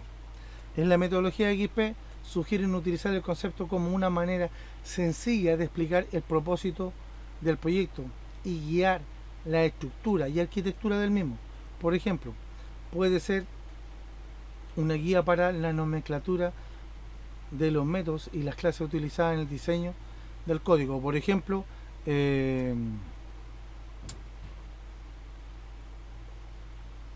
¿cómo ejemplificar? Porque esta cuestión básicamente a lo que va es que, por ejemplo, supongamos que voy a tener una parte donde voy a validar el root, voy a validar el correo y toda esa cuestión. Yo a esa cuestión simplemente le llamo validaciones. O sí, el que pasa gana, no creo. No, simplemente le llamo validaciones. Que sean conceptos los cuales funcionan a modo de metáfora y yo pueda entender qué es lo que, a qué se refiere. ¿Ya? De esa manera nosotros podemos simplificar un poquito algunas cosas o nombres, por ejemplo. ¿Ya? No poniéndole nomenclatura con números, que antiguamente se hacía incluso para las variables. ¿Ya? A eso se refiere con el concepto de las metáforas.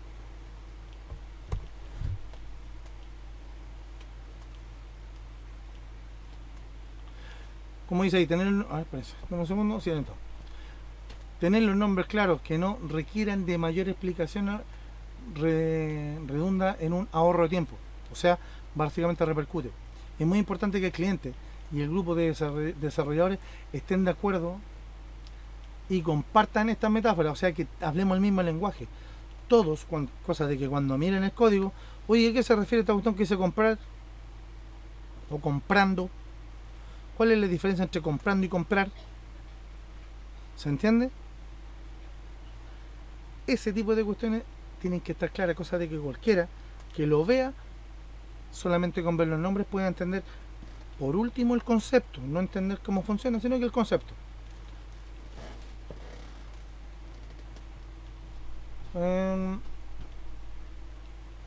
Una buena metáfora debe ser fácil de comprender para el cliente y a su vez debe tener suficiente contenido para que sirva de guía a la arquitectura del proyecto.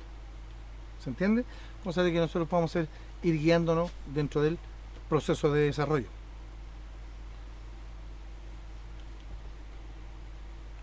Speaker o una solución solamente aborda el problema en concreto y se aísla de otro tipo de preocupaciones. Es decir, cuando nosotros estamos hablando de Speak, es un problema y es puntual, no otro. Los del lado no nos importan, solucionamos este. Cuando este esté solucionado, para el lado y seguimos con otro. A eso es puntualmente cuando nosotros hacemos Speak, que se focaliza en la solución. Y la refactorización, este es un concepto bastante, no digamos ambiguo, bastante simple, pero es un poco complejo de explicar.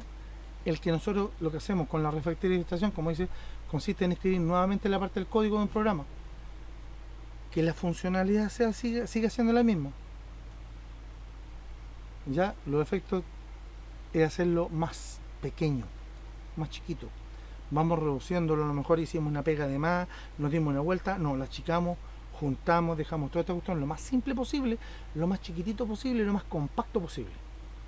Cosa de después simplemente dejarlo a un lado y llamarlo y ocuparlo sin ningún inconveniente. A eso se refiere con la refactorización. Es decir, yo le vuelvo a pegar una segunda, tercera o una cuarta mirada para poder rehacer este código de manera más simple. La primera vez lo hice para que funcionara. ¿Listo? La segunda vez yo lo estoy haciendo para que, además de que funcione muy bien, de manera óptima, pero mucho más reducido en tamaño, mucho menor código, mucho más simple de entender y mucho menos intrusivo con respecto a cualquier otro elemento. Dice, muchas veces al terminar de escribir el código de un programa, pensamos que si lo comenzamos de nuevo, lo hubiésemos hecho de manera diferente, con más claridad y eficiencia. La metodología de GP sugiere recodificar cada vez que sea necesario. O sea, ya lo hice, funciona. ¿Puede hacerlo más chico? Sí, más chico. Sacamos esto, colocamos una herramienta, dejamos el botón más simple. ¿Se entiende qué es lo que hace? Se entiende. ¿Es limpio? Es limpio. ¿No hay inconveniente? No, no hay inconveniente. Pero todavía se puede achicar un poquito más. Chiquémoslo un poquito más. ¡Pum! Y la ajustamos nuevamente, cambiamos de herramienta, funcionalidad. Sigue siendo la misma pega. Entra un valor, sale un resultado. Pero el cómo yo hago la pega interna, ese es el que está cambiando. Dice, si bien se puede parecer una pérdida de tiempo innecesaria, en el corto plazo los resultados en esta práctica tienen sus frutos en la siguiente iteración, cuando sea necesario ampliar o cambiar la funcionalidad. Porque ahí, al hacerlo pequeño y simple, nosotros lo que vamos a tener que hacer es modificar esta funcionalidad si es que queremos hacer algo. ¿Se entiende? Y al dejarlo simple y pequeño, es agregarle una cosita y pasarle valor y chao. ¿Se entiende? Y al haberlo hecho tan simple, nosotros ya conocemos muy bien cómo funciona, así que modificar no va a tener ningún tipo de inconveniente dentro de la codificación. A eso apunta.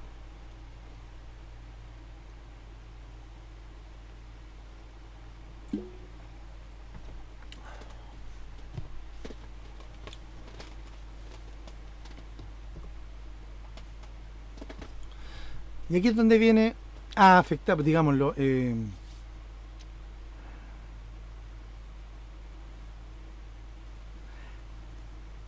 ¿cómo decirlo? Aquí es donde vienen a jugar tres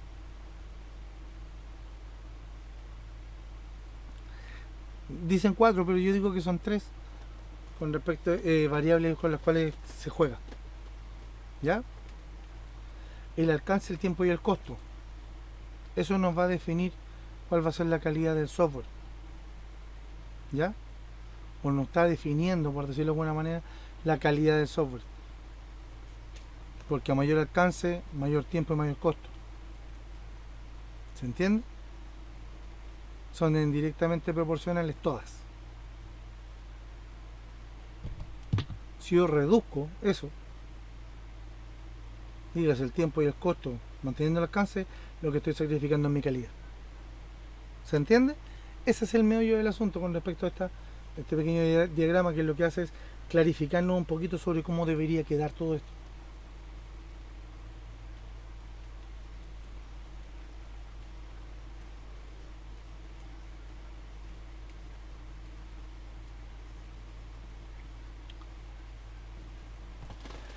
Hasta ahí, chicos. Con respecto a XP, señorita María José, don José Luis, señor Romeo, dudas, consultas, preguntas, algo que no se entienda. Insisto, estamos hablando de una cuestión muy conceptual, pero muy conceptual. ¿Cuál es la idea? Yo creo que, insisto, como le decía a la señorita María José, o para hoy voy a dejar un cuestionario pequeño, no muy grande, pequeño. Voy a dejar un cuestionario pequeño de terminología y cosas que me gustaría que refrescaran la memoria con esto, y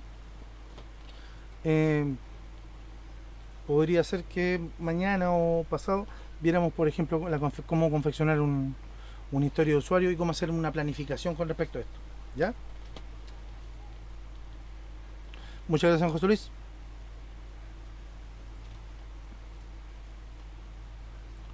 Oh, voy a dejar el ventilador vuelto para acá, estoy muerto de calor. Mil disculpas, chicos.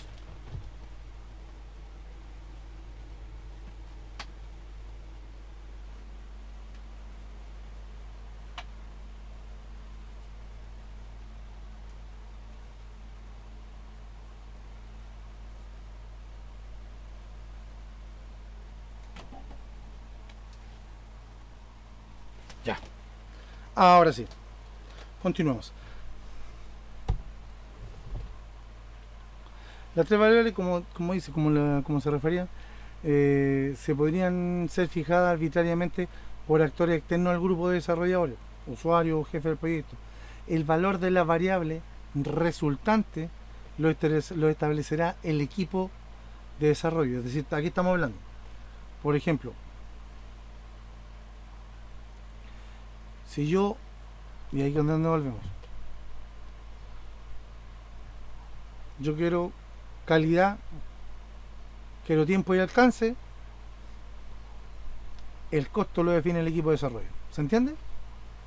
Si yo quiero alcance, calidad y costo, el tiempo lo define el equipo de desarrollo. Si yo quiero tiempo, costo y calidad, el alcance lo define el equipo de desarrollo. Ahí es donde vamos jugando.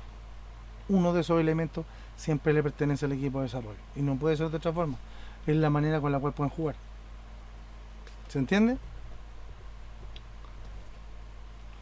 Y dice, lo establecerá el equipo de desarrollo en función de los valores de las otras tres. Por ejemplo, si el cliente establece alcance y calidad y el jefe de proyecto el precio, el grupo de desarrollo tendrá la libertad de determinar el tiempo que durará el proyecto. ¿Se entiende? Uno de esos elementos siempre es del equipo de desarrollo.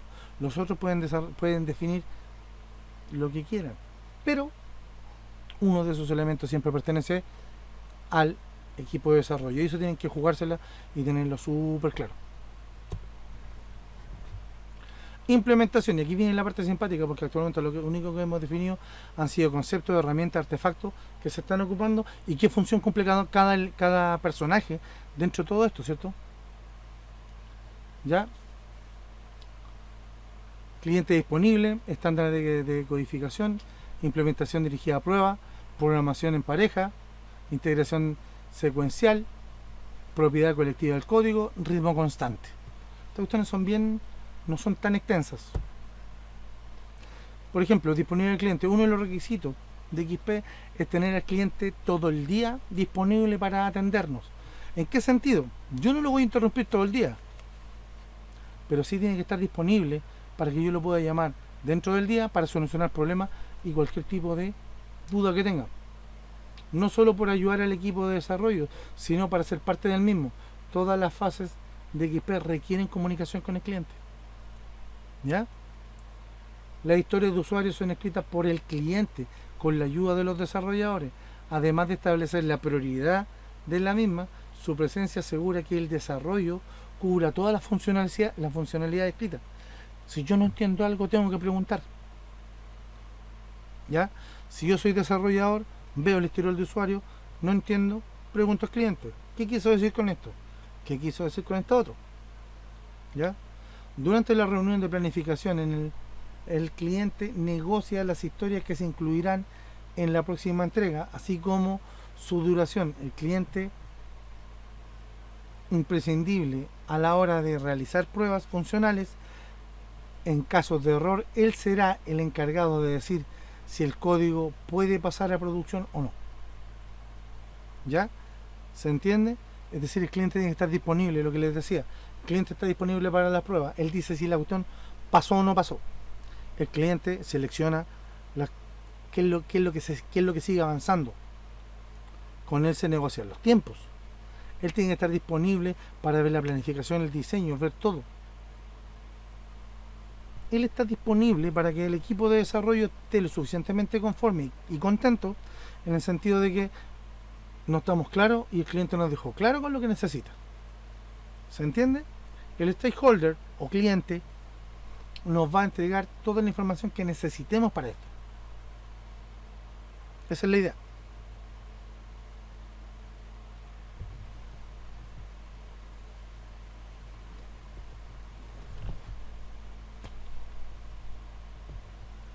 Ahí está. El código debe seguir los estándares de codificación. Todos los programadores deben escribir y documentar el código de la misma manera. Las normas de codificación ayudan a mantener el código legible y fácil de mantener y refactorizar. Esto es muy de los equipos de trabajo. El equipo de desarrollo puede darle nomenclaturas a siglas, abreviaturas, pero tienen que ponerse de acuerdo. Todos tienen que hablar el mismo idioma. Cosa de que, por ejemplo, no sé, pues si el autor va a decir MB, módulo ventas, guión bajo 001, o sea la versión, o V001, guión bajo. ¿Se entiende? Todos nosotros deberíamos tener claro cómo va a estar escrito cada cosa.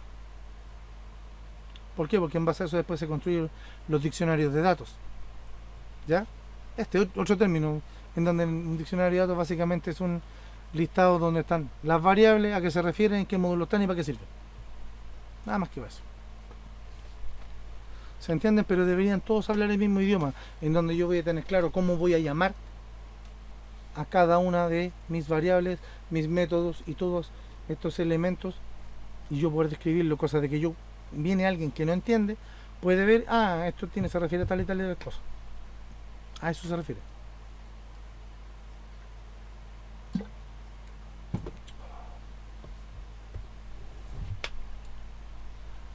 La implementación dirigida a pruebas. Aquí es donde nosotros quedamos. Yo personalmente quedo un poco, no decepcionado, pero al debe. Me siento que la metodología me deja al debe, pero no está mal. Pero creo que queda al debe. Dice, en la metodología tradicional, en la fase de prueba, incluye la definición de los tests que se realizarán al final del proyecto o al final de cada desarrollo de cada módulo. Acá, básicamente en esta, fíjense que está la facilidad del requerimiento, después viene el diseño y la codificación, y al final viene la implementación, ¿cierto? El mantenimiento. En cambio, XPress propone un modelo inverso, en el cual lo primero que se escribe son los tests que el sistema va a pasar. El desarrollador debe ser el desarrollo debe ser el mínimo necesario para pasar las pruebas previamente definidas. O sea, yo cumplo con que el botón pase la prueba. Después refactorizo para que ese botón siga pasando la prueba y pare de contar. Podría optimizarlo, sí, pero no, con que pase la prueba basta. La definición de estos tests al comienzo condiciona y dirige el desarrollo. Hace que yo no haga más pega de la que me tienen asignada. ¿Se entiende? Eso es lo que yo tengo que hacer. Tener claro que cuando a mí me dijeron, tú tienes que hacer un software que pase estas pruebas. Listo, para de contar. No tengo que ver más. Yo no voy a preocuparme si es que el autor necesita algo más. No. Pasó la prueba, bien. Estamos listos. No hay más que analizar. Eso es todo. A eso se refiere con la implementación dirigida a pruebas. Y esto no me atrevo a decir con la parte más controversial que tiene XP, por eso yo le digo que es bastante hippie o lana, por decirlo de alguna manera. Esta cuestión promueve que todo el código sea escrito en parejas, trabajando en el mismo equipo. O sea, uno aquí y el otro al lado comentando. Se cansó uno, escribe el otro. ¿Ya? Ojo, como dice ahí, la programación en pareja incrementa la calidad del código sin impactar en la fecha de entrega. Es impresionante, pero la cuestión funciona. Comprobado. Se han evaluado montones de casos y funciona. El contrario de lo que parece, dos personas que trabajan en un mismo equipo añaden a la misma funcionalidad que dos personas trabajando por separado, excepto que el código será de mucho mejor calidad. Insisto, se han probado, han habido herramientas con las cuales se ha probado esto y funciona. Extrañamente funciona.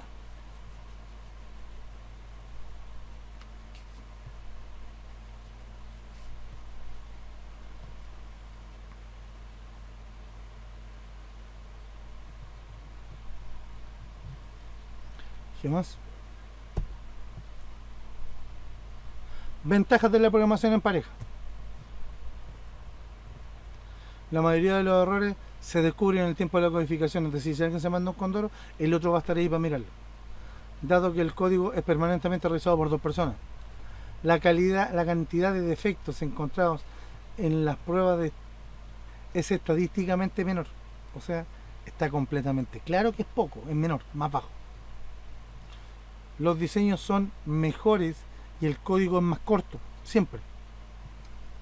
El equipo resuelve el problema en forma más rápida. Las personas aprenden significativamente más acerca del sistema y acerca del desarrollo del software. El proyecto termina con más personas que conocen los detalles de cada parte del código. Las personas aprenden a trabajar juntas, generando mejores dinámicas de grupo y haciendo que la información fluya rápidamente y las personas disfrutan más de su trabajo. Son puras ventajas. Desventajas: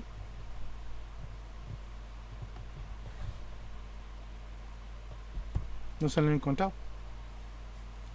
Todos los desarrollos necesitan, como dicen, la integración secuencial. Todos los desarrolladores necesitan trabajar siempre con una última versión. Realizar cambios o mejoras sobre versiones antiguas causa graves problemas y retrasa el proyecto. Es decir, si yo estoy aquí y quiero hacer una nueva versión o trabajar o implementar una nueva versión y voy a implementar y resulta que le han cargado varias actualizaciones, puede que lo que yo implemente no funcione. ¿Por qué? Porque puede haber afectado o una librería o algo que yo necesitaba. Así que por eso es necesario que la integración sea secuencial. ¿En qué sentido? En el que sea ordenada. ¿Para qué? Para ver qué cosas necesito y cuando se implemente algo, yo me paso en una versión posterior, cosa de programar sobre esa y no programar sobre otra que no necesito. ¿Se entiende? Básicamente eso.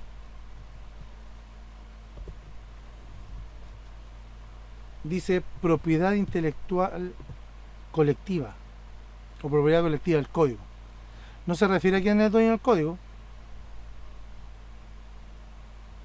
sino que se refiere al conocimiento del código. A eso se refiere. Se refiere puntualmente, insisto, al conocimiento del código.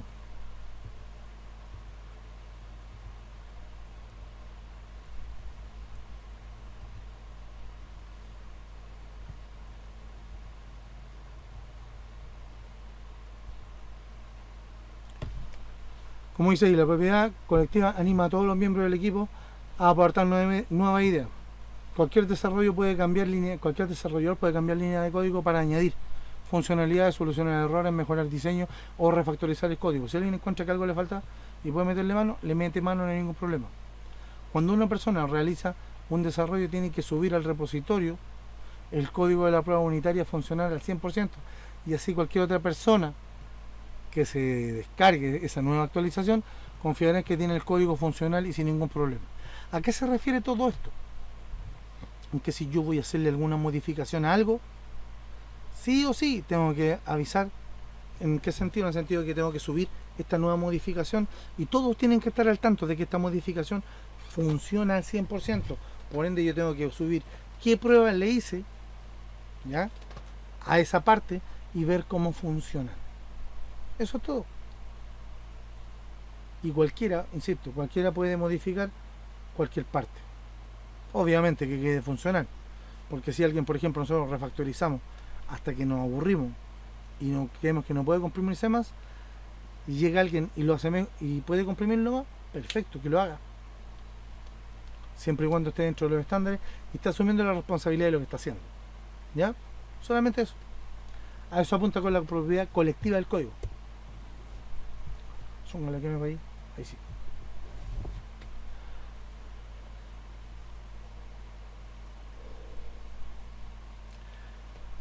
La metodología de ritmo, es decir, dentro de la metodología es aplicar ritmo constante, indica que debe llevarse un ritmo sostenido de trabajo.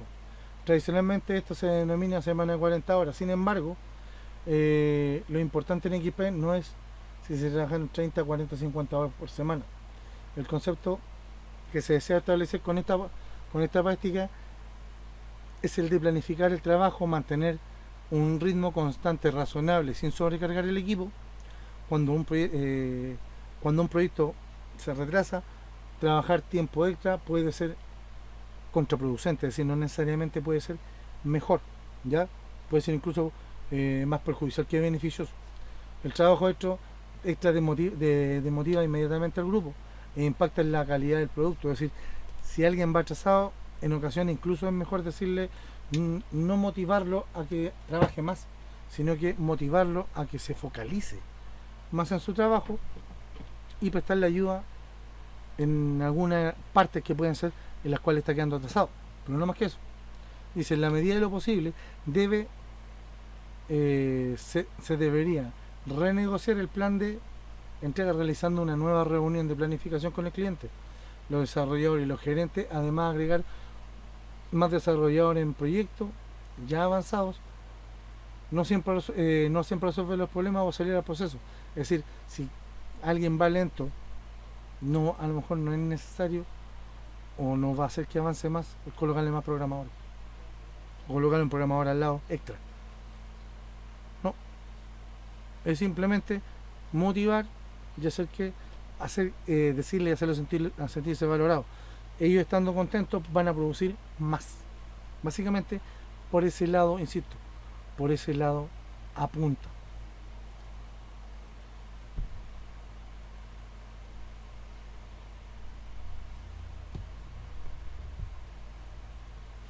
Las pruebas unitarias, como dice ahí, son una clave de XP. Todos los módulos deben pasar la prueba unitaria antes de ser liberado o puesto en producción. ¿A qué se refiere con prueba unitaria? Tengo una cosita funcionando y yo lo pruebo por separado. ¿Ya? Pruebo por separado eso. Cuando eso que probé por separado esté bien, lo coloco y le hago una prueba de integración para ver si funciona todo bien con los demás elementos que tienen que interrelacionarse. ¿Se entiende? Pero antes de pasar la prueba unitaria, yo jamás lo voy a pasar a... Si no pasó la prueba unitaria, no pasa a prueba de integración. Y no se integra. Y no pasa a producción. Tiene que pasar la prueba unitaria sí o sí. Como dice ahí, la modalidad del Test Drive Programming, es decir, las pruebas deben ser definidas antes de realizar el código. El sistema y el conjunto de pruebas deben ser guardados junto con el código para que pueda ser utilizado por otros desarrolladores en caso de tener que corregir, modificar o refactorizar parte del mismo. ¿Ya? Tienen que estar disponibles para poder echarle una mano sin ningún inconveniente.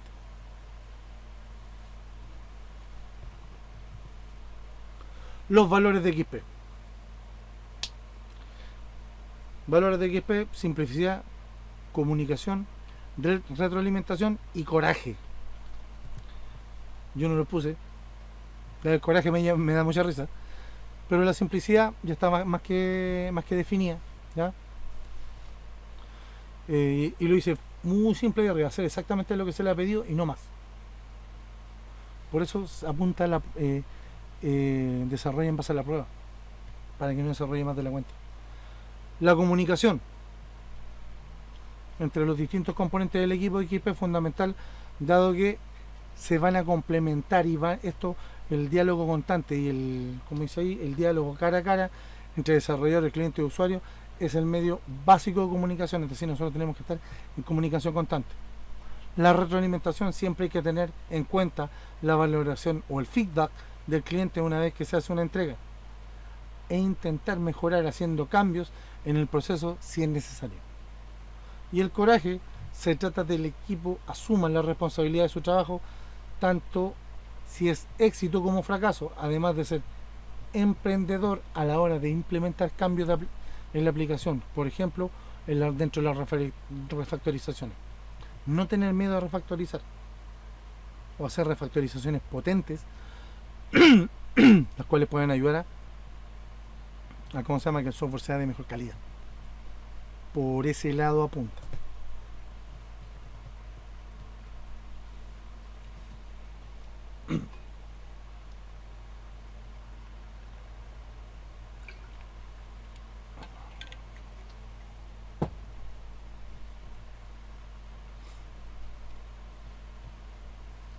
Y aquí es donde empiezan a aparecer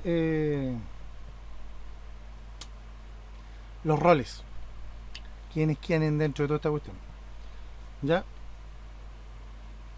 Está el cliente, está el programador, está el encargado de prueba o el tester, el encargado de seguimiento, el tracker, el entrenador, el coach y el gestor, el The Big Boss. No son muy difíciles de definir cada uno. Como dice ahí, el usuario, el responsable de conducir el proyecto, define el proyecto y sus objetivos. Fíjense que en todas partes al cliente siempre se le pregunta al cliente.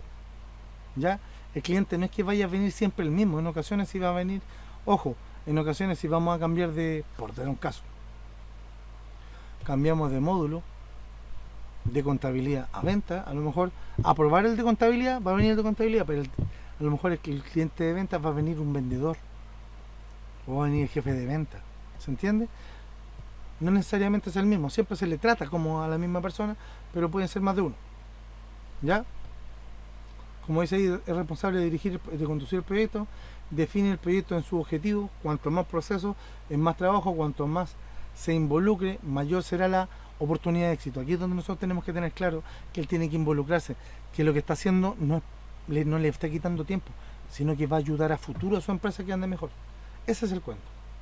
La toma de decisiones del negocio, y debe entender los cambios del mismo a lo largo del tiempo, identificando si una historia tiene el mismo valor ahora que cuando se identificó, si se pueden retrasar o simplificar. Esos conceptos tienen que tenerlo claro, y esas cosas las puede definir el cliente, nadie más. ¿Ya? Debe responder algunas preguntas como: ¿qué debería hacer esta nueva característica? Colaborando con los desarrolladores, escribiendo la historia de usuario o requisitos, aclarando los detalles, además de planificarlas. ¿Ya? No es que él vaya a decir, ya, usted se tiene que demorar 3 días en hacer esto. No. Él va a decir, esto tiene que ir primero, esto después y esto después. Ese es el orden en el que se trabaja. De ahí, los programadores van a decir tanto tiempo para esto, tanto tiempo para esto, tanto tiempo para esto otro. ¿Se entiende? A eso va con la planificación. Él nos da el orden en el cual se trabaja, el orden en el cual lo necesita, y en base a eso se hace una planificación. ¿Cómo sabemos cuándo está lista? Creando una batería de test de aceptación del producto, los cuales el mismo cliente nos va a decir cuáles son. ¿Qué valores necesito ingresar aquí para que esto esté bueno? Tales valores. ¿Qué pasa si el valor es más bajo? No puede ser más bajo de tal cosa. ¿Qué pasa si es más alto? No puede ser más alto de tal cosa. ¿Se entiende? Ese tipo de cosas tiene que decirle. Del producto, verificando que las nuevas características están completas. Perfecto. ¿Cuánto podemos gastar? ¿Cuándo comenzamos a trabajar? Participando en la reunión de planificación de historias de usuario para la siguiente iteración. En todas estas partes está metido el cliente. Insisto, no necesariamente es el misma persona todo el tiempo, sino que puede ser distintas personas o distintos roles o más de una.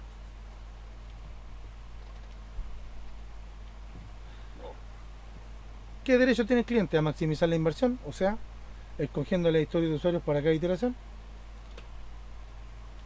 Cambiar el alcance del proyecto para hacer frente a los cambios de la planificación, y añadiendo o eliminando tareas de la iteración si la estimación demuestra ser incorrecta. Determinar qué funcionalidades serán las siguientes en implementarse. Medir el progreso del proyecto en cualquier momento lanzando las pruebas de aceptación. Detener el proyecto en cualquier momento sin perder la inversión realizada, manteniendo en producción un producto estable y continuando con la planificación de otras funcionalidades más importantes. Es decir, les puede cambiar las prioridades, incluso detener procesos y empezar de nuevo. Raro, pero se da. Responsabilidades. Confiar en las decisiones técnicas de los desarrolladores. Obvio, en los desarrolladores. Analizar los riesgos correctamente.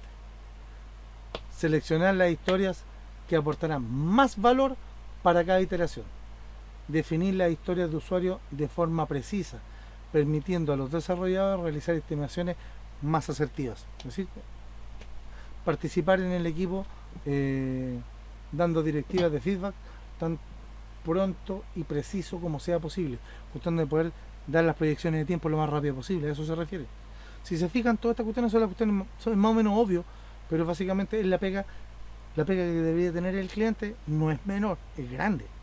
Él va a definir todo. Básicamente él va a definir si él se atrasa o si él tiene alguna cosa la cual no esté clara, puede ser que el proyecto se atrase y se atrase mucho. El programador, una vez que se ha comprendido la historia del usuario, XP propone adjudicar a los programadores la responsabilidad de tomar decisiones técnicas. Los desarrolladores estiman el tiempo que les va a llevar cada historia de usuarios y las transformaciones de código. Deben responder las preguntas como: ¿cómo implementamos esta funcionalidad? ¿Cuánto tiempo nos va a llevar? ¿Cuáles son los riesgos? Eso ustedes tienen que tenerla clarita. ¿Ya? Derecho, estiman su propio trabajo teniendo autoridad para tomar decisiones técnicas. delimitan el trabajo responsable de aquellas tareas que van a ser capaces de llevar a cabo, implementan solo funcionalidades que cubren las necesidades del cliente y no toman decisiones de negocio. Jamás, jamás un programador toma una decisión de negocio. ¿Se entiende? Responsabilidad de seguir las directivas del equipo, desarrollar las funcionalidades realmente necesarias y comunicación fluida con el cliente. El encargado de pruebas testea. El tester ayuda al cliente a definir y escribir las pruebas de aceptación de las historias de usuario. O sea, a él le va a decir, ya, ¿usted qué lo quiere? De acuerdo a lo que usted explicó, quiere que haga esto, quiere que haga esto, quiero que haga esto otro y esto otro. ¿Y esto cómo lo hacemos? Ingresándole un valor aquí y un valor acá. ¿Qué cálculo se hace? Tal cálculo. Entonces debería darme tal resultado. Correcto. Y eso le va explicando punto a punto y va dejando un poco los datos que deberían estarse probando o cómo deberían estarse generando las pruebas para cada historia. A medida que el volumen de pruebas aumenta, el encargado de pruebas necesitará una herramienta para crear y mantener la batería de pruebas, ejecutarlas y obtener los resultados más rápidamente. ¿Ya? El rol del encargado de seguimiento o el tracker. El tracker básicamente es el encargado de que se esté cumpliendo el programa. ¿Ya? Seguimiento de acuerdo a la planificación. Una métrica clave para XP es la velocidad del equipo, que se define como el tiempo ideal estimado para la tarea frente al tiempo real dedicado. Esta métrica ayuda a determinar si el proyecto está dentro del tiempo de la iteración. ¿Ya? O sea, ¿cuánto me demoré? ¿Cuánto es lo que tenía presupuestado? ¿Cuánta es la diferencia? ¿Ya? En base a eso yo puedo sacar un indicador y saber cómo vamos. Para medir la velocidad del equipo, el encargado de seguimiento pregunta uno por uno a los desarrolladores cuántas tareas han completado. ¿Para qué? Para saber cuánta es la cantidad de pegas que han tenido. El mejor procedimiento es preguntando en persona, en un ambiente informal y distendido. La sinceridad es fundamental por parte de los desarrolladores y el encargado de seguimiento no debe entrar en valoraciones. O sea, no puedes decir, hoy estáis lento, va bien. No. ¿Cuánto lleváis? 5, ok. ¿Tú cuánto lleváis? 10, ok. Simplemente eso. No puede entrar en valoraciones porque pueden ser procesos distintos. ¿Ya? Esta métrica ayuda a controlar el flujo del proyecto en posteriores iteraciones, constante de saber cómo van o por qué en alguna, o tratar de identificar por qué en alguna van más lento que en otras. Es por eso. El coach.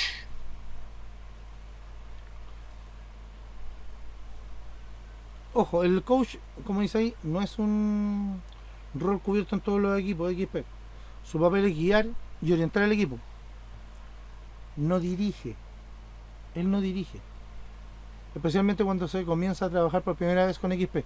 Él lo único que hace es decirle, mira, tú tienes que hacer tu pega de esta forma.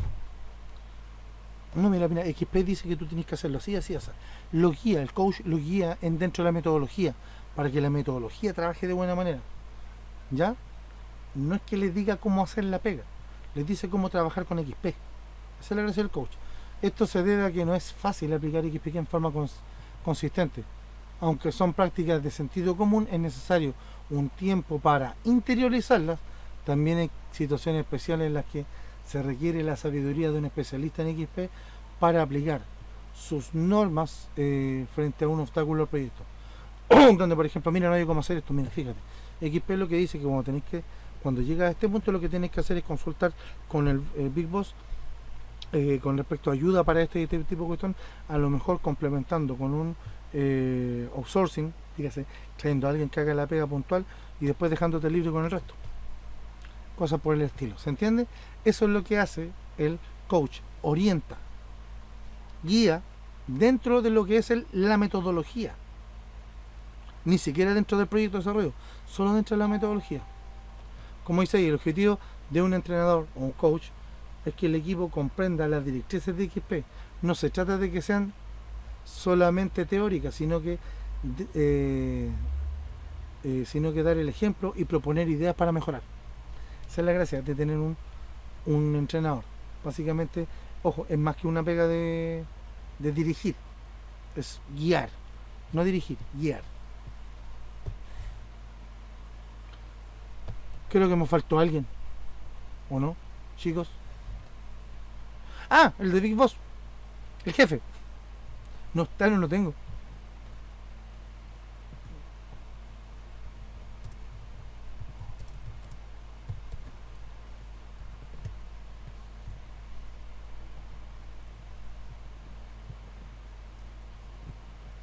Voy a buscar una definición un poquito más formal.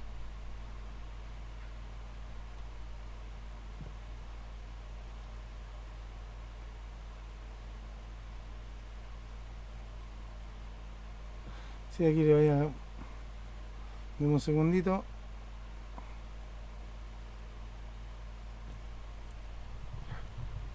Para dejarlo enterito sin ningún inconveniente.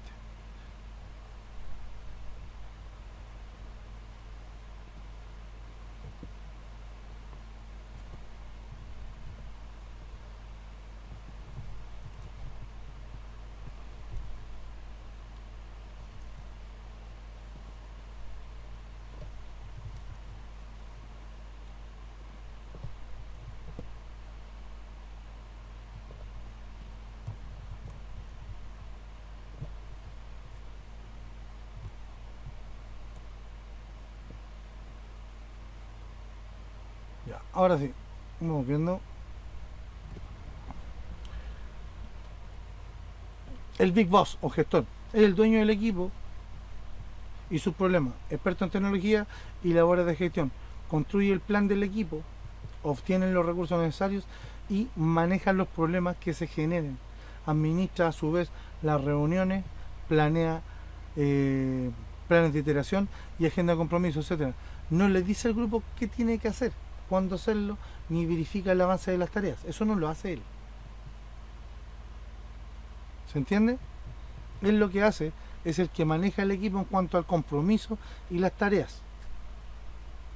Pero no les dice qué es lo que tiene que hacer, sobre qué tarea tiene que hacer. Esas están asignadas directamente desde la reunión al principio de la iteración. ¿Se entiende?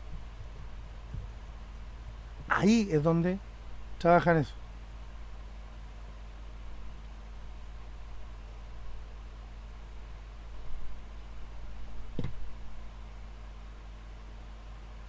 Vamos a ver si encuentro una definición mejor. Yo creo que esa está buena, no está mala.